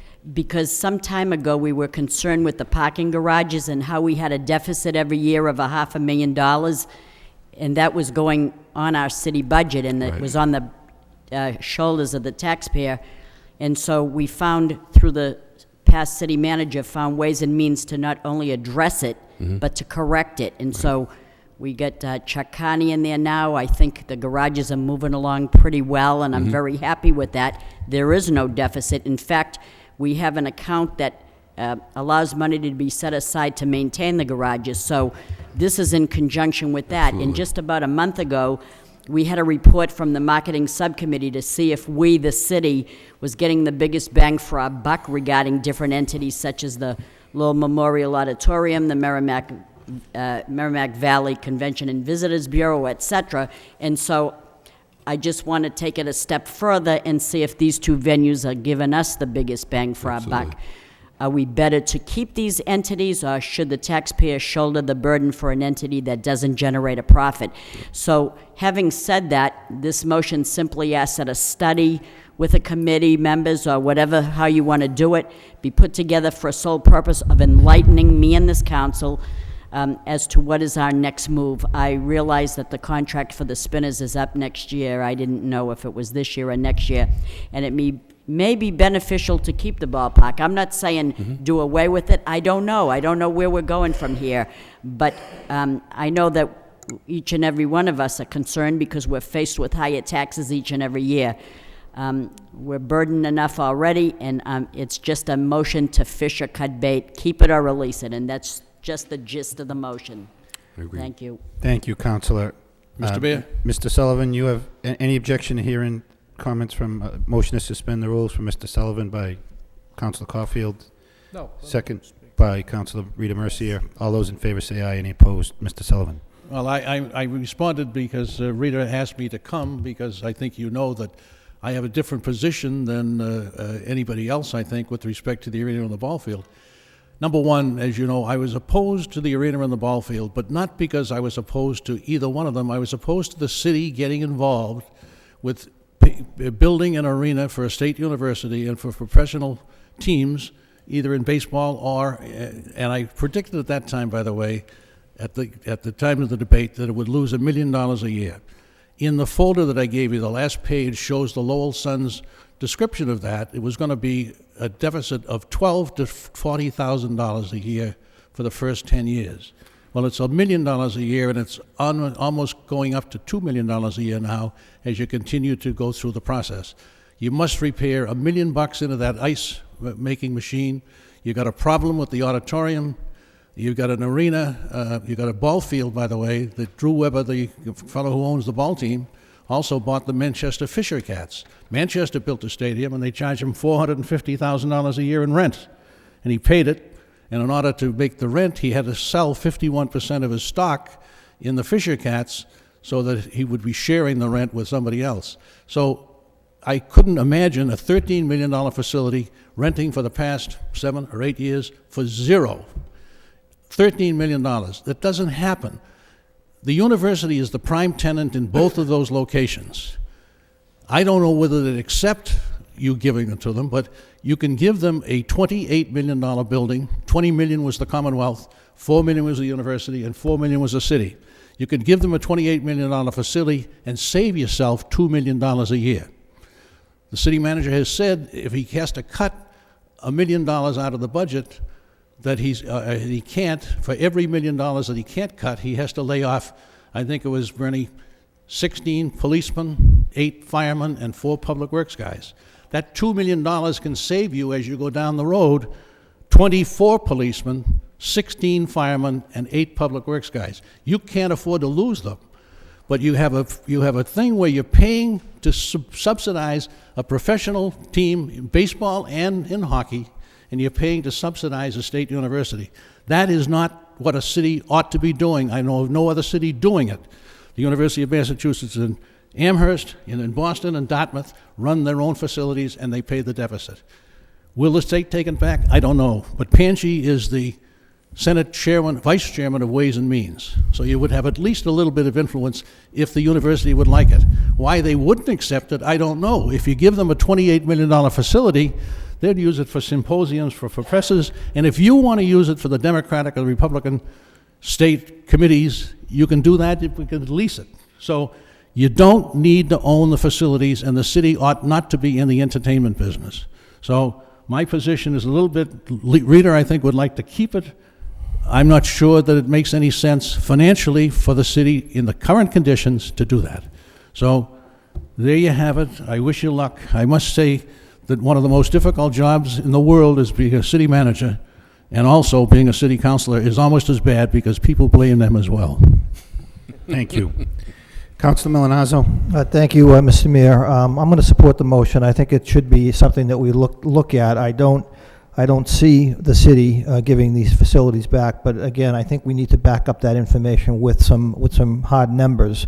I do take exception to some of what Mr. Sullivan said. It's easy to stand up and be a Monday morning quarterback. He does talk about he was there in 10 years ago, but 10 years ago when we were building this baseball team, we were really negotiating to get a team here. We were having difficulty getting a team here. And yes, some people may suggest that we gave it away when we were dealing with the first owner, but again, we were trying to get the first professional baseball team in Lowell. Again, we're going to start negotiating with Drew Weber, and probably in anticipation of 2008, probably sooner than later. And again, I would expect that the Arena Commission and the city manager will keep the city's best interests at heart. But I think the ballpark has been a tremendous success. Clearly, the arena, we need to take a look at maybe doing more or partnering better with the university, and we have the issue of the ice that Councilor Ramirez brought up earlier. But again, I'll support setting this to a study. But again, I think it's difficult to come in and say that we shouldn't have done certain things when we were trying to from an economic development standpoint. And it's ironic that we're about to be celebrating the 10th anniversary of the passing of Senator Paul Tsongas, who wanted to see these things happen, and I think that they have played an important role in making Lowell clearly a destination city.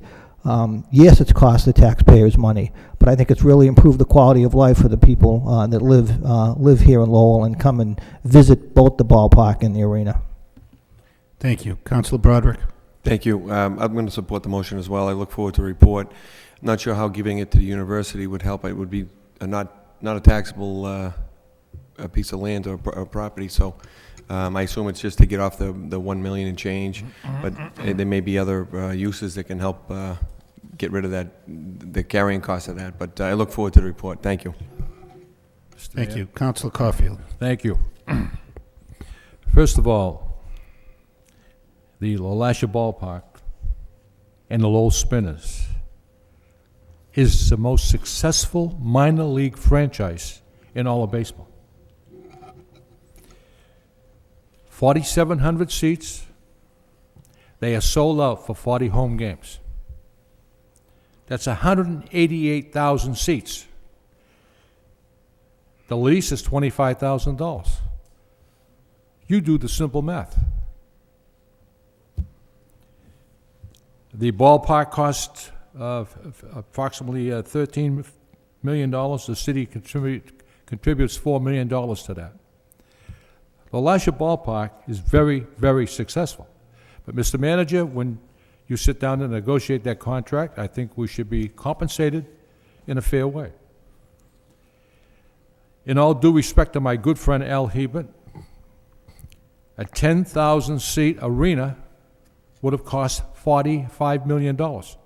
That's why the city council, back in 94, 95, looked to scale the project down to, I believe, 6,000 seats, and that arena cost $28 million. The state contributed $20 million.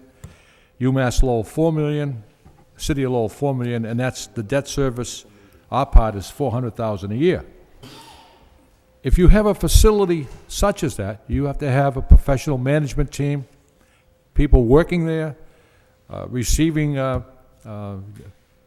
ticket holders and sports fans, and so forth. What's that, Tom? $900,000 a year? That management? What's the management fee? I'm not sure. Oh, okay. That's irrelevant. Yeah, not including debt service, are about $1.5 million. But the problem there is Manchester built a 10,000-seat arena for hockey. They don't have enough seats. People in Manchester, New Hampshire love hockey. People in Lowell love baseball. And that's, you know, when we built the arena for hockey, UMass Lowell, the professional hockey team, we thought it was a good choice. But I will certainly look for that report and address the issue. But the Lasher Ballpark, that is a winner. Whether they win on the diamond or they lose, it's a winner. And Mr. Manager, I'm looking forward to you negotiating an agreement with the owner of the Spinners that's fair to the city. Thank you. Anything further? All those in favor of the motion say aye. Any opposed? Motion's approved. Next motion by Councilor Rita Mercia. City Council requests the city manager have the proper department issue a cease and desist order to the railroad for idling engines in the Moore Street area. Second by Councilor Broderick. Councilor Rita Mercia. Thank you, Mr. Mayor. We have had much discussion and a creation of an ad hoc subcommittee on the railways in our city and numerous concerns and problems associated with them. Well, last week I had numerous calls from residents in the Sacred Heart area on Moore Street, furious at the engines idling on the track and emitting fumes amongst the neighborhood. This is a health code violation, a very unhealthy situation, and it has to stop. This train had been idling, going on its 4th day. 4 days idling in a neighborhood, and they couldn't take it anymore. I guess they surely had the patience, because after about 2 hours, I think I would have called. I'm requesting through this motion, through you, Mr. Mayor, to the city manager, that you allow the Board of Health to file a cease and desist order against the company. Now, I'm asking Councilor Donahue if Guilford Transportation was bought out by Pan Am, and so if we could file a cease and desist order against Pan Am and have them stop idling the trains for long periods of time. I think 4 days of idling engines is long enough. And if you notice, last week had exceptionally good weather, so these people had their windows open, and it was horrendous for these fumes to be going in there. So I'm just saying that enough is enough, and, you know, I can't even imagine the diesel smell, but this is outrageous. Thank you. Councilor Donahue. Thank you. I mean, this is a horrible problem, along with the hazardous, materials being stored and so forth. The problem is the railroad regulation. I mean, the city really has almost no jurisdiction whatsoever over the railroads. They can do what they want, and they have railroad police, which in our last meeting we found out they've had so many layoffs. They have a handful to cover, thousands of miles of tracks. So, but I completely sympathize with what the neighborhood's going through and just what a nasty company this Pan Am is, and nasty to neighborhoods, nasty to deal with. But in our last meeting, when we met with Congressman Meehan, at his suggestion and the managers as well, we were going to try and work together in Senator Ted Kennedy's office to get more leverage over Guilford. In other words, bring together the communities, not just Lowell, but other communities that have been, harmed by Guilford, and try and bring more pressure to bear In the meantime, Congressman's working on legislation again to try and do something, but they ignore everything. I mean, I don't have any problem with the city, taking whatever action they think they can do, but it's just to solve the problem. Guilford will just ignore it. But and I did speak to the manager about that meeting that we're trying to get together and really have more than a meeting to get these communities, because their air and people in other communities are dealing with the same kinds of problems we are, and so if maybe there'll be some success in numbers trying to deal with them. Mr. Manager, do you have anything to add? Just to echo what, certainly to share the concerns and the, disgust with that Councilor Mercier has raised, but also to support what Councilor Donahue has described. This is an area that I do have some experience in next door in the town of Chelmsford, where we filed suit. We issued a cease and desist through the Board of Health, and within a matter of seemed like hours, we were in federal court with an injunction and a claim for damages against the community by Guilford, claiming that we were interfering with their right to operate. We were quickly joined in that suit by the towns of Westford, the town of Andover. I believe the city of Lowell was brought in some way. The town of Air got involved in this as well. The positive part that came out of that suit, even though they ran up legal costs and did expose the town to some jeopardy, was that we were able to get the EPA, the DEP, and the Attorney General involved with Guilford. And I think Guilford saw that there was going to be some legislative action taken at the federal level, or something happening that would start to restrict their ability to operate as they wish. So they have agreed to, they're under a consent order of sorts, to retrofit all of their trains over the next, I believe, 2 to 3 years with equipment that will cut down on the need to keep the trains idling. But it's also my understanding that, we found out that they were there for 4 days after the fourth day. And in fact, when we went, I had Assistant City Manager McCarthy check into this, and by the time we get out there, the trains were gone.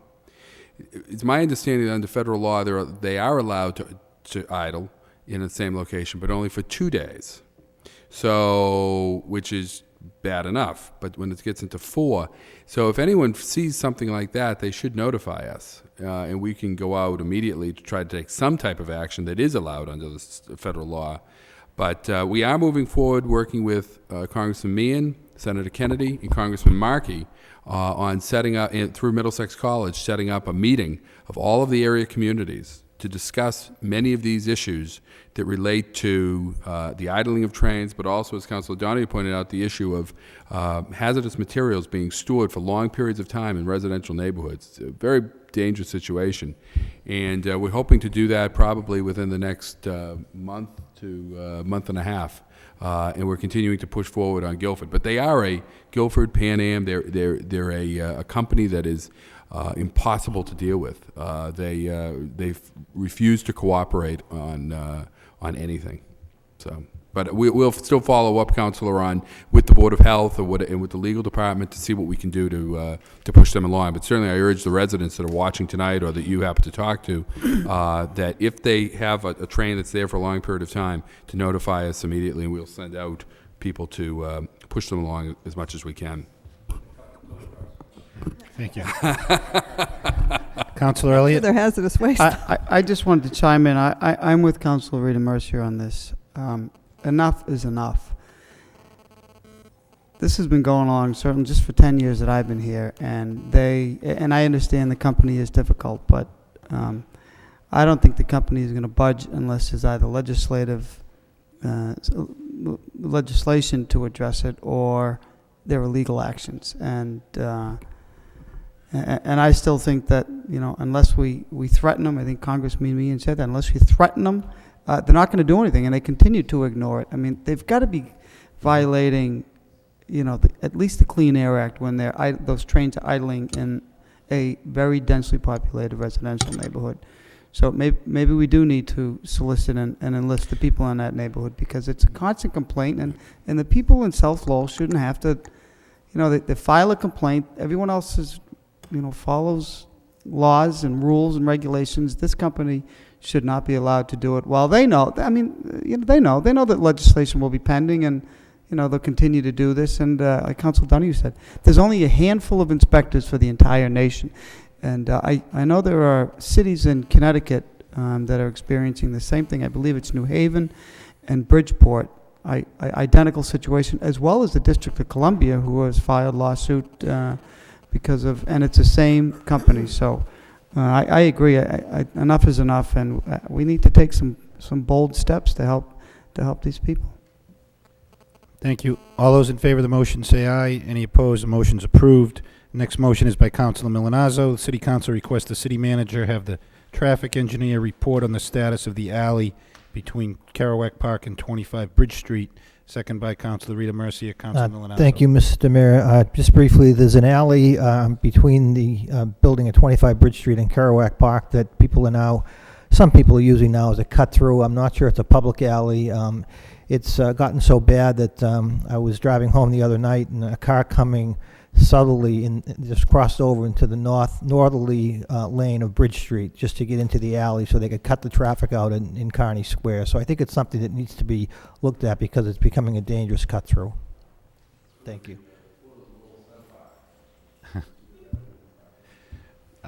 All those in favor of the motion say aye. Any opposed? The motion's approved. Next motion by Councilor Donahue.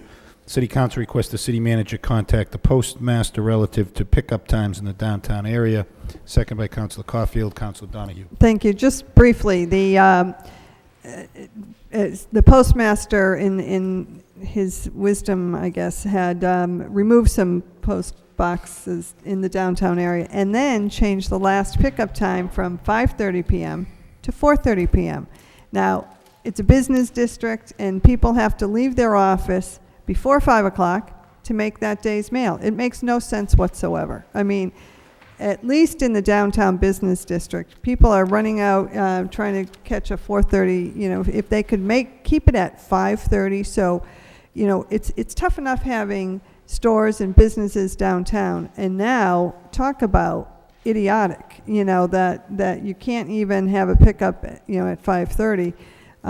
So that's the intent of the motion. If we can just ask the Postmaster to go back to the 5:30, at least for those boxes that are in the downtown area, because you see people leaving their office and then going back trying to make the last mail. So that's the point of the motion. Thank you. All those in favor of the motion say aye. Any opposed? Motion's approved. Motion to adjourn by Councilor Broderick, seconded by Councilor Armin Mercier. All those in favor say aye. Any opposed? Stand adjourned. Another one down. Oh, yeah, the federal building? Yeah.